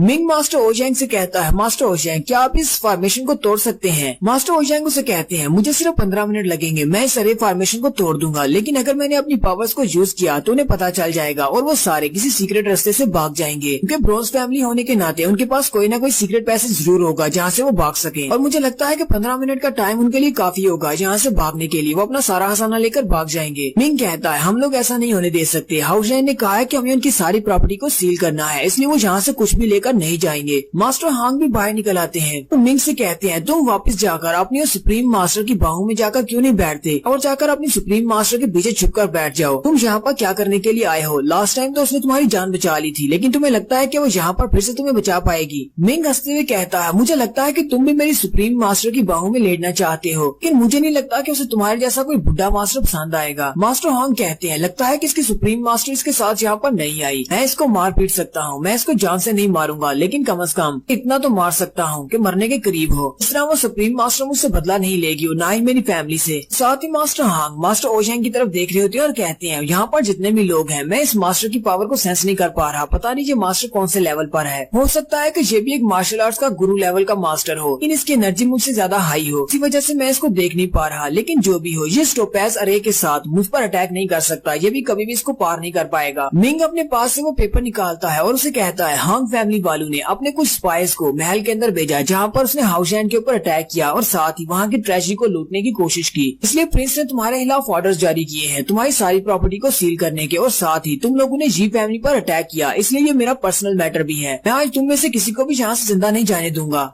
मार्शल मिंग अपनी सील को यूज करते हुए सारे सोल्जर से कहता है जल्दी से अपनी अरे फॉर्मेशन बनाओ। वो सारे के सारे सोल्जर्स उसकी बात सुनने के बाद अपनी अपनी पावर्स को रिलीज करते हैं। 10,000 मार्शल आर्ट्स के वॉरियर लेवल के वो एक बॉडी बनाते हैं। उनके 800 मार्शल आर्ट्स के मास्टर जो होते हैं अपनी एनर्जी से एक बड़ा सा स्पीयर बनाते हैं। वो अपनी अपनी स्पिरिट फोर्स को कंबाइन कर रहे होते हैं। अपनी स्पिरिट फोर्सेस को कंबाइन करने के बाद अपनी एनर्जी से बड़ा सा हाथ और एक बड़ा सा स्पीयर बना लेते हैं और बड़ी स्पीड के साथ और पावर के साथ उस स्पीयर को टोपेज अरे के ऊपर फेंक देते हैं। लेकिन वो स्पीयर उस टोपेज अरे को पार नहीं कर पाता, वो वहीं पर जाकर रुक जाता है। मिंग कहता है इनकी ये टेक्निक तो बहुत ज्यादा पावरफुल है। ये तो अच्छी बात है कि इन सोल्जर्स को पहले से पता था कि इन्हें क्या करना है, मुझे सिर्फ चिढ़ाकर उनसे ऑर्डर ही देने पड़े और कुछ भी नहीं करना पड़ा। वहीं पर वो सारे एल्डर्स जो कि स्टोपेज अरे को बनाकर रखे हुए हैं वो अपने लोगों से कहते हैं जल्दी से वेयर हाउस में जाओ और वहाँ से और ज्यादा स्पिरिचुअल स्टोन्स लेकर आओ। हमें अपनी अरे को और भी ज्यादा पावरफुल बनाना है, वरना वो स्पीयर इस अरे को तोड़कर अंदर आ जाएगा। जैसे वो और भी ज्यादा स्पिरिचुअल स्टोन्स को ऐड करते हैं उनकी फॉर्मेशन और भी ज्यादा टफ हो जाती है, यानी कि उनकी शील्ड। मास्टर हांग हंसते हुए कहते हैं क्या हुआ, तुम तो हमारी शील्ड को भी नहीं तोड़ सकते और तुम यहाँ पर हमें मारने के लिए आए हो। मास्टर हांग हंसते हुए कहते हैं तुम तो अभी नए नए मार्शल बने हो, तुम्हें हमारी हांग फैमिली की पावर के बारे में नहीं पता, कितनी देर तक तुम यहाँ पर टिक पाओगे। हमारे पास तो बहुत सारे स्पिरिचुअल स्टोन्स हैं, सारा दिन इस शील्ड को बनाकर रख सकते हैं। मिंग आगे से हंसना शुरू कर देता और कहता है ये बात तो मुझे अच्छी तरह से पता है कि हम लोग अपने स्पीयर के साथ तुम्हारी शील्ड को नहीं तोड़ सकते, लेकिन साथ ही मास्टर ओशैंग से कहता है मास्टर ओशैंग मुझे आप बताएं कि आपके पास कितना वक्त है, हम लोग इस शील्ड को कितनी देर में तोड़ सकते हैं। मास्टर ओशैंग उसे कहते हैं मैं रेडी हूँ, मैं अपनी पावर को रिलीज करने वाला हूँ, हमें सिर्फ 1 सेकंड लगेगा इस शील्ड को तोड़ने में। साथ ही मास्टर ओशैंग अपनी सोल पावर को रिलीज करते हैं। जैसे ही वो अपनी पावर्स को रिलीज करते हैं उस पूरे ग्राउंड में एक चेस बोर्ड बन जाता है। मिंग भी उनकी पावर को रिलीज होते हुए देखकर काफी ज्यादा घबरा जाता है और बिमिंग से कहता है बिमिंग ये कौन सा मूव है, इस तरह के चेस बोर्ड को मैंने पहले भी देखा है लेकिन ये मूव बहुत ज्यादा स्पेशल लग रहा है। बिमिंग मास्टर से कहती है मास्टर ये मार्शल सोल का अटैक है, तब डोमिनेटर लेवल का मास्टर ही मार्शल सोल के साथ अटैक कर सकता है। मास्टर हांग भी ये देखकर बहुत ज्यादा हैरान हो जाती है और कहती है ये वाला चेस बोर्ड ये तो सोल पावर से बना है, ये तो मार्शल सोल है, इसका मतलब ये मास्टर ये डोमिनेटर लेवल का मास्टर है। मास्टर हांग अपने पास एक बीड निकालते हैं और इस बीड को अपने चेस बोर्ड के ऊपर आगे की तरफ सरका देते हैं और वो सीधा जाकर उस स्पीयर के साथ दोनों मिलकर अटैक करते हैं। और जैसे ही वो चेस बीड उस शील्ड के साथ जाकर टकराता है वो स्पीयर की पावर को बढ़ा देता है और वो शील्ड को तोड़ देते हैं। शील्ड के टूटने के साथ ही मास्टर हांग भी काफी सहमी हो जाते हैं और कहते हैं ऐसा कैसे हो सकता है, हाउजन डोंकी स्टेट से अपने साथ डोमिनेटर लेवल के मास्टर्स को लेकर आया है। ऐसे उनकी शील्ड टूटती है। मिंग अपने साथियों से कहता है जल्दी से आगे बढ़ो और सभी पर अटैक करो, जो भी रेजिस्ट करे उसे मार दो और जो रेजिस्ट ना करे उसे पकड़ लो। वो सारे सोल्जर भागते हुए हांग फैमिली के अंदर चले जाते हैं। मास्टर हांग कहते हैं हांग फैमिली नहीं बचेगी, ये सारे सोल्जर अंदर आ चुके हैं, मुझे जल्दी से यहाँ से भागना होगा। मास्टर हांग मिंग से कहते हैं मिंग जी तुम बस इंतजार करो, मैं तुमसे इस बात का बदला जरूर लूंगा। जब तक ये मार्शल आर्ट डोमिनेटर तुम्हारे साथ है तब तक तो तुम्हारा कुछ नहीं किया जा सकता, लेकिन ये डोमिनेटर हमेशा तुम्हारे साथ नहीं रहेगा, फिर मैं तुम्हें मार डालूंगा।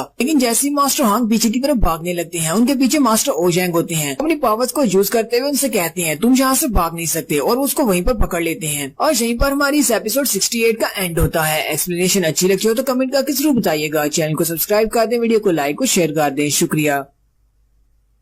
हेलो गाइस, कैसे हैं आप सब लोग। रिवेंज सीकर के एपिसोड 69 के साथ हाजिर हूँ। तो लास्ट एपिसोड के एंड पे हमने देखा था मिंग और उसकी आर्मी मास्टर हांग की फैमिली के इर्द गिर्द जो शील्ड होती है उसको तोड़ देते हैं, जबकि मास्टर ओशैंग मास्टर हांग को भी पकड़ लेते हैं। नेक्स्ट सीन 6 घंटे के बाद का दिखाया जाता है। 6 घंटे की फाइट के बाद हांग फैमिली के जितने भी मेंबर्स होते हैं उन सभी को पकड़कर बंदी बना लेते हैं, जबकि वो जो लोग जो कि रेजिस्ट करते हैं उन सभी को मार देते हैं। कैप्टन आगे बढ़ते हैं और मार्शल मिंग को आकर रिपोर्ट देते हैं। वो मार्शल मिंग से कहते हैं जितने भी लोगों ने रेजिस्ट किया हमने उन्हें मार डाला और जितने लोगों ने अपने आप को अरेस्ट करवा दिया हमने उन्हें बंदी बना लिया है। इसी दौरान हमारे काफी सोल्जर भी मारे गए हैं। टोटल 78 सोल्जर मारे गए हैं और साथ ही हमें हांग फैमिली से बहुत सारा खजाना भी मिला है। 100 मिलियन मार्शल आर्ट्स कॉइन्स मिले हैं, 500 मिलियन स्पिरिट स्टोन्स मिले हैं, जबकि 7th ग्रेड के 3000 वेपन्स भी मिल गए हैं। मिंग उन सारे सोल्जर से कहता है हमारे यहाँ पर जितने भी सोल्जर शहीद हुए हैं उन सभी के घर वालों को 10,000 मार्शल आर्ट्स कॉइन दिए जाएंगे। वो जितने सोल्जर्स ने इस फाइट में हिस्सा लिया है उन सभी को 3000 मार्शल आर्ट्स कॉइन मिलेंगे और बाकी के जितने भी मार्शल आर्ट्स कॉइन्स बचेंगे उन सभी को 10 स्टेट के खजाने में जमा करवाया जाएगा। वो सारे के सारे सोल्जर ये बात सुनते ही बहुत ज्यादा खुश हो जाती है और कहते हैं कहीं मैंने कुछ गलत तो नहीं सुन लिया, ऐसा कैसे हो सकता है? क्या मार्शल मिंग वाकई में हमें 3000 मार्शल आर्ट्स कॉइन देने वाले हैं? ये तो मेरी एनुअल सैलरी से भी बहुत ज्यादा है, इससे तो मैं बहुत ज्यादा अमीर हो जाऊंगा। उनमें से एक कहता है इतने पैसों के साथ तो मैं अपने लिए एक स्पेस लॉकर भी खरीद सकता हूँ। कैप्टन भी काफी ज्यादा खुश होते हैं और मार्शल मिंग से कहते हैं मार्शल मिंग आपका बहुत बहुत शुक्रिया, आप बहुत ज्यादा अच्छे हैं। मास्टर ओजेंग कहते हैं मैंने इस मास्टर हॉन्ग की मेरिडियंस को ब्लॉक कर दिया है, अब ये कल्टीवेट नहीं कर पाएगा, बाकी के सभी लोगों के साथ क्या करने वाले हो?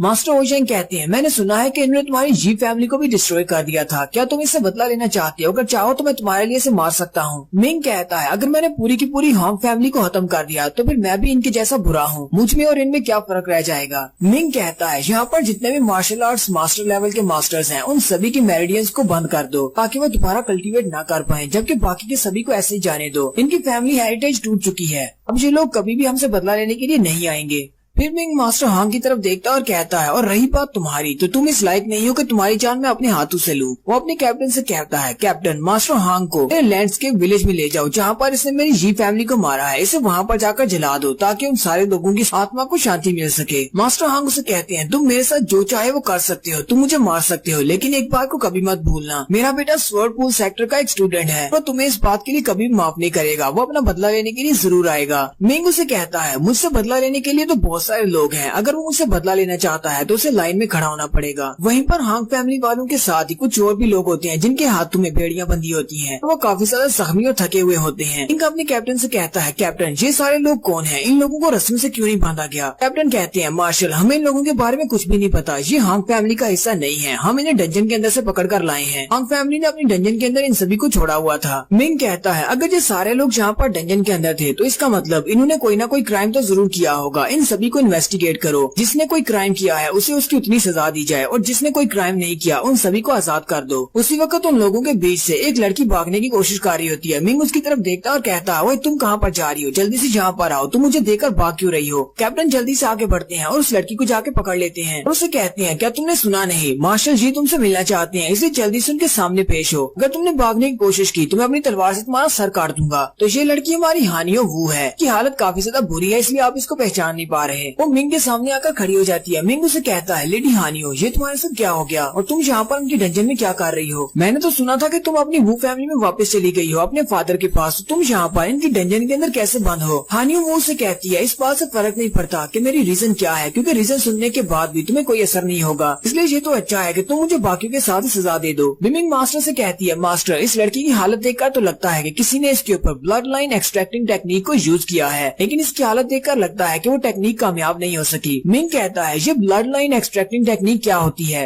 विमिंग मास्टर से कहती है मास्टर ये एक बहुत ही डेवल कल्टीवेशन वाला मेथड है, इस मेथड को यूज करते हुए आप किसी की बॉडी के अंदर से उसकी ब्लड लाइन वाली टेक्निक को निकाल सकते हैं और किसी दूसरे वॉरियर की बॉडी के अंदर डाल सकते हैं, लेकिन इसके कामयाब होने के चांसेस बहुत ज्यादा कम होते हैं और हानि वो की बॉडी से जो एनर्जी निकल रही है उससे यही महसूस हो रहा है कि इसके ऊपर वो टेक्निक काम नहीं की। मिंग भी जो बात सुनने के बाद सोच रहा होता है ये तो बहुत ही अजीब बात है, हानि वो का हांग फैमिली के साथ क्या ताल्लुक है, क्योंकि जब इसे रेड सन सेक्टर से निकाला गया था तब मास्टर ने इसकी मेरिडियंस को ब्लॉक कर दिया था, ये तो बिल्कुल एक आम इंसान की तरह है, फिर हांग फैमिली वालों को इससे क्या चाहिए होगा? वहीं पर साथ में एक और प्रिजनर होता है। मिंग उसे कहता है तुम मुझे बताओ यहाँ पर क्या हुआ है, आखिर हानियो वो ने ऐसा क्या किया जिसकी वजह से इसे जेल में डाल दिया गया? वो लड़का मिंग से कहता है जब आपने रेड सन सेक्टर में जांडू हांग को मार डाला था, जांडू हांग के मरने के बाद उसका बड़ा भाई जो कि यंग मास्टर है वो फैमिली में गया था आपके बारे में इन्वेस्टिगेट करने के लिए कि आप उसे कहाँ पर मिलेंगे, लेकिन वहाँ पर एक्सीडेंटली उसे हानियो वो की बॉडी में पता चला कि इसके पास जेंगजिंग बॉडी है, हमारे यंग मास्टर के पास भी सेम बॉडी थी। हमारे यंग मास्टर स्वर्डपूल सेक्टर में इसीलिए सिलेक्ट हुए थे क्योंकि उनके पास एक स्पेशल बॉडी है, जेंगजिंग बॉडी है, इसी वजह से उनकी कल्टीवेशन की स्पीड काफी ज्यादा है। लेकिन जब मास्टर ने अन्यू वो को देखा तो उन्हें पता चला कि इसकी जेंगजिंग बॉडी की पोटेंशियल उनसे ज्यादा है, अगर वो इस लड़की के साथ डुअल कल्टीवेशन करते हैं तो उनकी कल्टीवेशन बहुत ज्यादा बढ़ जाएगी। यंग मास्टर ने हानियो वो के सामने ऑफर रखी थी। यंग मास्टर ने कहा कि इसे आपके बारे में इन्फॉर्मेशन देनी है कि आप इसे कहाँ पर मिलेंगे, इसके बदले में हानियो वो से शादी करेगा और डबल कल्टीवेशन करते हुए दोनों का फायदा होगा, दोनों की कल्टीवेशन बहाल हो जाएगी। लेकिन हानियो वो ने आपके बारे में बताने से मना कर दिया, जिसकी वजह से मास्टर बहुत ज्यादा गुस्से हो गए और उन्होंने उस डेविल टेक्निक को यूज किया इसकी ब्लड लाइन को एक्सट्रैक्ट करने के लिए। मास्टर ने ब्लड एक्सट्रैक्टिंग टेक्निक को यूज किया था लेकिन वो इसमें भी फेल रहे। जब वो इस टेक्निक को कम्प्लीट नहीं कर पाए तो वो बहुत ज्यादा गुस्से में थे, इसलिए उन्होंने हानियो वो को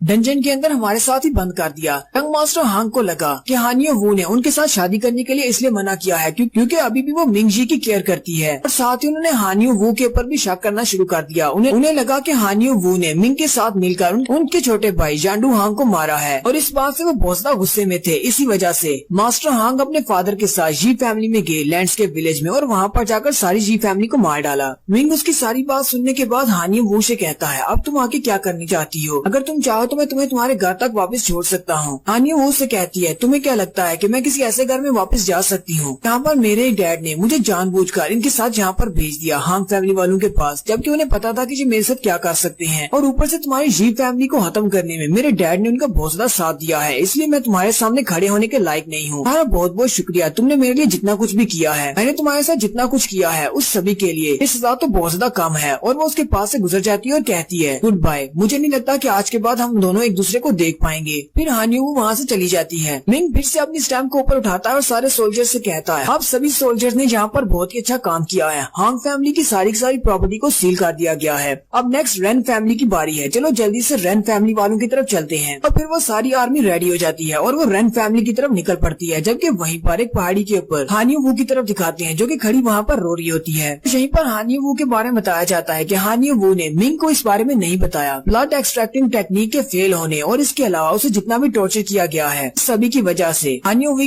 की पूरी बॉडी डिस्ट्रॉय हो चुकी है, उसके इंटरनल ऑर्गन्स बर्बाद हो चुके हैं। बहुत ज्यादा हाई क्लास की मेडिसिन अगर वो नहीं लेती इस सूरत में वो सिर्फ 3 महीने तक ही जिंदा रह पाएगी, लेकिन इस 3 महीने में उसकी बॉडी बहुत ज्यादा पेन में रहेगी, वो एक टॉर्चर के साथ मरेगी। हानियो वू चलती हुई जंगल की तरफ चली जाती है। बताने वाला कहता है हानियो वू के अंदर इतनी हिम्मत नहीं है वो मिंग जी से दोबारा माफी की भीख मांग सके और उससे कहे कि वो उसका इलाज करवा दे, क्योंकि उसे पता है कि वो कभी भी लैंसू की तरह मिंग के साथ नहीं खड़ी हो पाएगी। हानियो वू ने शुरुआत में ही अपने पाँव पर खुद कुल्हाड़ी मारी थी, अब उसे अपनी इसी सफरिंग और टॉर्चर के साथ ही बाकी के बचे हुए 3 महीने गुजारने होंगे तब तक कि उसकी जिंदगी खत्म नहीं हो जाती। नेक्स्ट सीन मिंग का दिखाया जाता है और कहा जाता है कि मिंग अपनी आर्मी को लेकर रेन फैमिली के बाहर जाता है, लेकिन रेन फैमिली वालों को इस बारे में पहले से पता चल चुका है कि हांग फैमिली वाले मिंग के हाथों हार चुके हैं, क्योंकि इनके पास डोमिनेटर लेवल के मास्टर हैं। इसलिए रेन फैमिली वालों ने उनके सामने फाइट करने से इनकार कर दिया और उन्हें कंपनसेशन देने का कहा। रेन फैमिली वालों ने कहा कि हम लोग 50 मिलियन मार्शल आर्ट्स कॉइन्स देने को तैयार हैं, इसलिए उन्हें माफ कर दिया जाए। मिंग जी ने भी यहाँ पर एक बहुत ही अच्छा फैसला लिया, क्योंकि मिंग को पता था जैन स्टेट में ब्रॉन्ज फैमिली सिर्फ 2 ही है, एक फैमिली को तो बर्बाद कर दिया गया है, अगर दूसरी फैमिली को भी बर्बाद कर दिया तो बहुत सारी ऐसी फोर्सेज हैं जो कि समझेगी कि जैन स्टेट कमजोर हो चुकी है, इसलिए रेन फैमिली को कंपनसेशन के बदले माफ करने में ज्यादा बेहतरी है। मिंग ने उनसे उनकी सारी कंपनसेशन ले ली, उनको माफ कर दिया। मिंग सारी सिचुएशन को हल करने के बाद कहता है, हाउ शैन इस वक्त अपने इंपीरियल स्टडी रूम में होगा, मुझे वहाँ पर जाकर सारी रिपोर्ट से देना होगी। मिंग वापस इंपीरियल पैलेस में आता है। वो जैसे इंपीरियल स्टडी रूम की तरफ जाता है तो वहाँ पर पहले से काफी सारे मास्टर्स मौजूद होते हैं, जबकि उसके चीफ भी वहीं पर होते हैं। वो आपस में बहस कर रहे होते हैं। मिंग आगे बढ़ता है और मास्टर ब्याफू से कहता है, मास्टर फू ये लोग कौन है और यहाँ पर चीफ के साथ बहस क्यों कर रहे हैं? मास्टर ब्याफू से कहते हैं, यहाँ पर 2 एल्डर जो तुम देख रहे हो ये दोनों अपने अपने सेक्टर के चीफ हैं। एक वायलेंट विर्चुअल सेक्टर के चीफ हैं, जबकि दूसरे थंडरविंड सेक्टर के चीफ हैं। वो यहाँ पर हमारे चीफ से बात करने के लिए आए हैं। तुम्हें तो पता है कि हमारा सेक्टर बचने वाला है, इसलिए वो चाहते हैं कि वो अपने सेक्टर को हमारे सेक्टर के साथ मर्ज कर ले। मिंग कहता है, तो इसका मतलब वो अपने सेक्टर को छोड़ देंगे। मास्टर ब्याफू से कहते हैं, अपने सेक्टर को कम्प्लीटली डिस्ट्रॉय होते हुए देखने से ये तो अच्छा है कि वो रेड सन सेक्टर के साथ आकर फोर्सेस को ज्वाइन कर लें, तो सिर्फ उनका नाम ही जाएगा, सेक्टर तो बहाल ही रहेगा। थंडरविंड सेक्टर के मास्टर ग्लास को जमीन पर पटक कर मारते हैं और कहते हैं, शेंजू हम काफी अर्से से अच्छे दोस्त हैं, लेकिन तुम हमारा फायदा उठा रहे हो। चीफ उसे कहते हैं, तुम्हें किसने कहा कि मैं तुम्हारा फायदा उठा रहा हूँ? मैं तुम्हारा दोस्त हूँ, इसीलिए तो तुम दोनों को यहाँ पर एक सीट दे रहा हूँ और अपने रेड सन सेक्टर में ज्वाइन होने का मौका दे रहा हूँ। तुम्हें इस बात से कोई मसला है तो टियानजी सेक्टर में चले जाओ, जाके उनसे रिक्वेस्ट करो कि वो तुम्हें अपने सेक्टर में ले ले, लेकिन मुझे नहीं लगता कि शूटिंग सन सेक्टर वाले तुम्हें इतनी आसानी के साथ उनके साथ ज्वाइन होने देंगे। थंडर सेक्टर के मास्टर भी उसकी बात सुनने के बाद खामोश हो जाते हैं और यहीं पर हमारी एपिसोड 69 का एंड होता है। एक्सप्लेनेशन अच्छी लगी हो तो कमेंट करके जरूर बताइएगा। चैनल को सब्सक्राइब कर दे, वीडियो को लाइक और शेयर कर दे। शुक्रिया।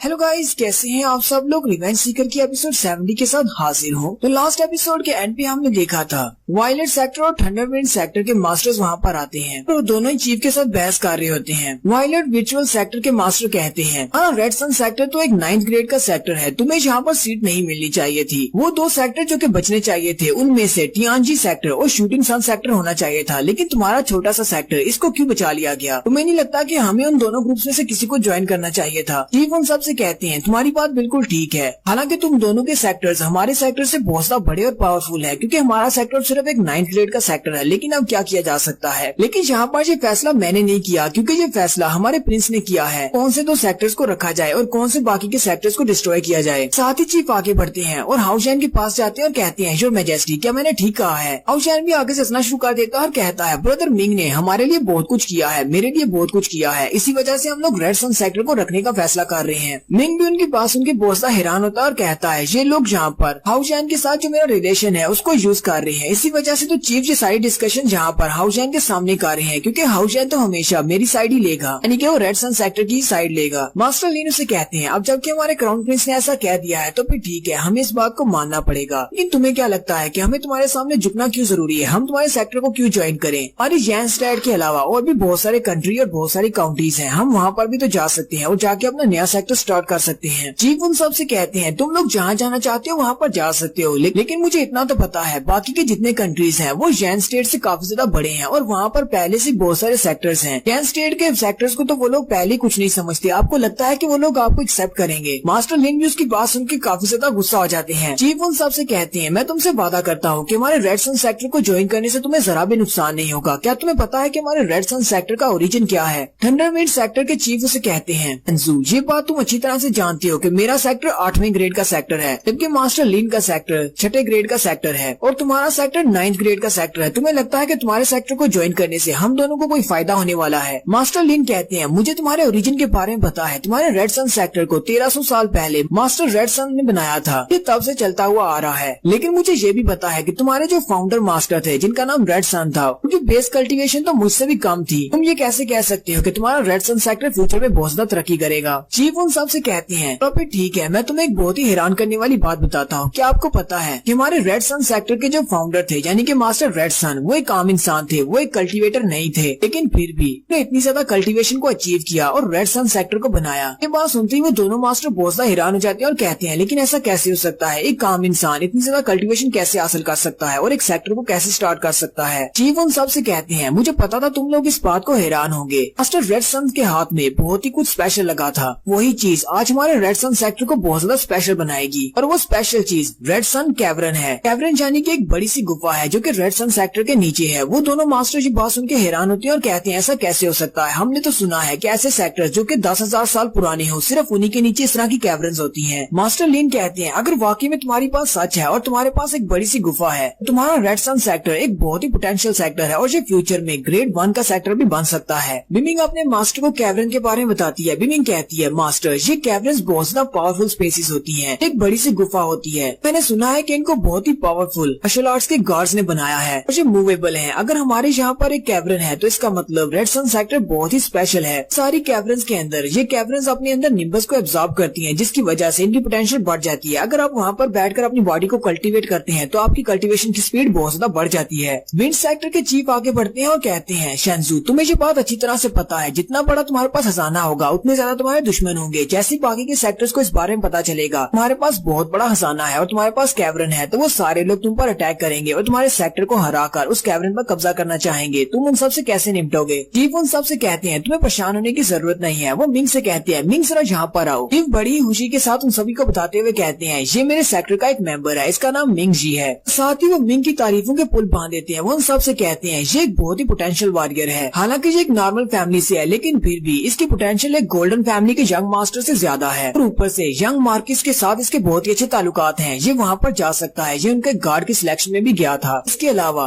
एक सिल्वर फैमिली का यंग मास्टर जिसका नाम जी बाई फैंग है, वो इसका स्वयं ब्रदर है। इसके अलावा तुम लोगों को ये बात अच्छी तरह से पता है कि ये फेंग जियान गांव का स्टूडेंट है, जो कि बहुत ही जल्दी एक डोमिनेटर लेवल का मास्टर बनने वाला है और वो यिंगजैंग सेक्टर का एक बहुत ही अच्छा एल्डर है और इसके ग्रेट ग्रैंड मास्टर यिंगजैंग सेक्टर के मार्शल आर्ट्स डीएटी लेवल पर हैं। अभी जो कुछ भी मैंने तुम लोगों को बताया है, अगर हम ये सब के बारे में पब्लिक को बता देते हैं, मुझे नहीं लगता कि कोई भी हमसे फाइट करने के लिए यहाँ पर आएगा, क्योंकि मिंग की बैकग्राउंड सपोर्ट बहुत ज्यादा पावरफुल है। दोनों सेक्टर के चीफ्स भी उसकी बात सुन के बहुत ज्यादा हैरान हो जाते हैं और कहते हैं ऐसा कैसे हो सकता है, ये लड़का तो बहुत ज्यादा स्ट्रॉन्ग है। वो दोनों ही कहते हैं क्या वाकई में इस लड़के का टीचर जो है वो एक डोमिनेटर लेवल का मास्टर है, जबकि इसके great grand master martial arts के डीएटी लेवल पर हैं। और इसके अलावा सिल्वर फैमिली का यंग मास्टर इसका बेस्ट फ्रेंड है। ये लड़का तो वाकई में बहुत ज्यादा पोटेंशियल वाला है। मिंग भी उनकी बातें सुनकर हैरान होता और कहता है मैंने तो कभी इस बारे में सोचा भी नहीं था कि मेरी सोशल बैकग्राउंड इतनी ज्यादा टफ है। मिंग मास्टर से कहती है मास्टर आपका रिएक्शन देखकर लगता है कि आप इस बात से बहुत ज्यादा शॉक हैं। मिंग कहता है हाँ मैं बहुत ज्यादा शॉक्ड हूँ, क्योंकि वैसे तो मैं बहुत सारे लोगों से मिला हूँ, बहुत सारे मार्शल आर्ट्स के डोमिनेटर मास्टर्स और डीएटीज के साथ भी, यहाँ तक मैं मार्केट से भी मिलकर आया हूँ। लेकिन इसका मतलब ये तो नहीं है कि वो सारे के सारे ही जब जरूरत पड़ेगी मेरी हेल्प करेंगे। मिंग मास्टर से कहती है मास्टर ये बात तो वाकई में सच है कि आपके इर्द गिर्द जितने भी लोग हैं वो सारे के सारे बहुत ज्यादा पावरफुल हैं। चलो ये बात तो अच्छी है, कभी चीफ को इस बारे में नहीं पता।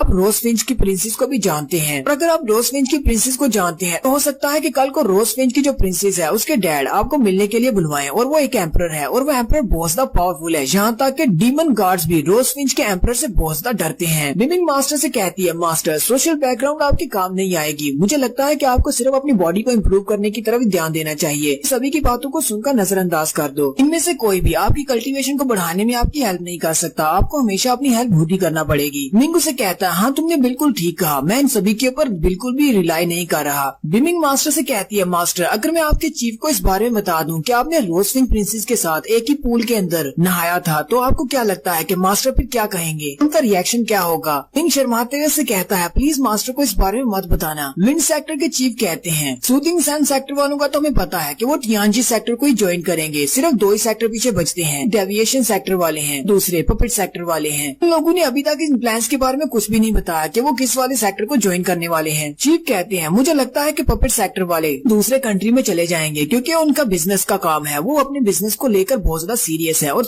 बहुत सारे कंट्रीज में उनका बिजनेस चलता है, उनके लिए ये बात मुश्किल नहीं है किसी दूसरे कंट्री में जाना। मास्टर लिन कहते हैं और ऊपर से फैंटास्टिक डेविएशन वालों के साथ मुकाबला करना भी इतना आसान नहीं है, वो लोग भी हमारे सेक्टर को ज्वाइन नहीं करेंगे। 3000 साल से वो लोग ग्रेड 1 पर थे और काफी ज्यादा स्ट्रॉन्ग थे, सुपर स्ट्रॉन्ग थे, लेकिन अचानक वो नीचे गिर गए। हमें इस बारे में नहीं पता उनके साथ क्या हुआ, क्योंकि उनकी बैकग्राउंड हिस्ट्री बहुत ज्यादा टफ है, इसलिए मुझे नहीं लगता कि वो रेड सन सेक्टर के साथ मर्ज होने के लिए राजी होंगे। चीफ उन सब से कहती है मुझे इस बारे में तो नहीं पता कि पपेट सेक्टर वालों के साथ हम लोग कैसे डील करेंगे, उन्हें जहाँ जाना है वो जा सकते हैं, लेकिन मुझे लगता है कि फैंटास्टिक डेविएशन वालों के साथ हम लोग डील कर सकते हैं, मेरे पास एक बहुत ही अच्छा आइडिया है। चीफ मिंग से कहते हैं मिंग क्या तुमने अपनी टाइजी आर्ट को सीख लिया है, क्या तुमने उसको मास्टर कर लिया है? मिंग कहता है हाँ मैंने उसको कुछ हद तक तो मास्टर कर लिया है, काफी हद तक प्रेडिक्शंस कर सकता हूँ। मास्टर उसे कहते हैं ये तो बहुत ही अच्छी बात है, क्योंकि फैंटास्टिक डेविएशन सेक्टर वाले जो लोग हैं उन्हें अरे फॉर्मेशंस इस तरह की प्रेडिक्शंस में बहुत ज्यादा दिलचस्पी है, उन्हें इस तरह की आर्ट सीखने को बहुत ज्यादा पसंद है। चीफ मिंग से कहते हैं तुम मास्टर ब्याओफू के साथ अभी वहाँ पर जाओ और फैंटास्टिक डेविएशन वाले लोगों को बताओ कि तुम्हारी टाइजी आर्ट कितनी ज्यादा कमाल की है, और उन्हें बताओ कि अगर उन्हें ये आर्ट पसंद आती है तो हम लोग उनको सिखाने को भी तैयार हैं। मिंग चीफ से कहता है ठीक है मास्टर, मैं उनको जाकर इस बात के लिए जरूर मना लूंगा। इस साथ ही वो अंदर से सोच रहा होता है मुझे नहीं लगता, क्योंकि मेरे आर्ट स्किल इतने ज्यादा अच्छे नहीं है। मिंग हाउशैन से कहता है अब जबकि यहाँ पर तुम्हारे पास 2 डोमिनेटर लेवल के मास्टर्स हैं, इसके अलावा हमारे चीफ और काफी सारे पावरफुल चीफ भी यहाँ पर मौजूद हैं, यहाँ पर कोई भी परेशानी नहीं होगी। मैं कुछ दिनों के लिए बाहर जा रहा हूँ, मैं बहुत ही जल्दी वापस आऊंगा ताकि तुम्हारी हेल्प कर सकूं। मैं वापस आऊंगा तब तक तुम एक शेरिफ बन चुके होगे। हाउशैन मिंग से कहता है ब्रदर मिंग तो मार्शल की सीट तो खत्म हो जाएगी, तुम मार्शल नहीं रहोगे, लेकिन मैं तुमसे वादा करता हूँ जब तुम वापस आओगे मैं तुम्हें बहुत ही पावरफुल ऑफिशियल बना दूंगा। मिंग उसे कहता है ये तो बहुत ही अच्छी बात है, अभी जैन काउंटी का पहला डिटेक्टिव बनना चाहता हूँ, तुम मुझे डिटेक्टिव बना देना। नेक्स्ट सीन पपेट सेक्टर का दिखाया जाता है। पपेट सेक्टर के चीफ वहाँ पर बैठे होते हैं जिनका नाम टियानजिया हू होता है, जबकि उनके सामने शूटिंग सन सेक्टर के चीफ बैठे होते हैं। वो मास्टर हू से कहते हैं मास्टर हू मैं यहाँ पर आपके साथ बिजनेस की बात करने के लिए आया हूँ, मैं चाहता हूँ कि आप अपने पपेट सेक्टर को हमारे सेक्टर के साथ मर्ज कर लें। आपने भी इस खबर के बारे में तो सुना होगा कि हमारे स्टेट ऑफ जैन को काउंटी बनाया जा रहा है और सिर्फ 2 ही सेक्टर पीछे रहेंगे, रेड सन सेक्टर और टियानजान सेक्टर होंगे, इसलिए मैं चाहता हूँ कि आप टियानजान सेक्टर के साथ अपने सेक्टर को मर्ज करें। मास्टर हू उनसे कहते हैं ये बात तो हम लोग अच्छी तरह से जानते हैं कि टियानजी सेक्टर को बैक स्पोर्ट हासिल है, वो भी शूटिंग सन सेक्टर की, इसलिए आप यहाँ पर मुझसे बात करने के लिए आए हैं। क्या आप चाहते हैं कि मैं अपने पपेट सेक्टर को उनके साथ मर्ज कर लूँ? ये तो आपके साथ मर्ज करना हुआ। मास्टर हू से कहते हैं आप लोगों के सेक्टर्स की तरह हम लोग नहीं है, हमें बिजनेस करना बहुत ज्यादा पसंद है, हमारे बहुत सारे कंट्रीज में ताल्लुकात हैं, हम लोग यहाँ पर स्टेट ऑफ जैन को छोड़कर जा सकते हैं। शूटिंग सन सेक्टर के मास्टर गुस्सा हो जाते हैं और कहते हैं लगता है कि आप मुझे रिफ्यूज कर रहे हैं, मेरी ऑफर को ना कर रहे हैं। मास्टर हू कहते हैं हम लोग आपको गुस्सा कैसे दिला सकते हैं, शूटिंग सन सेक्टर वाले तो बहुत ही पावरफुल सेक्टर है, मैंने सुना है कि आपके जो ग्रैंड मास्टर हैं वो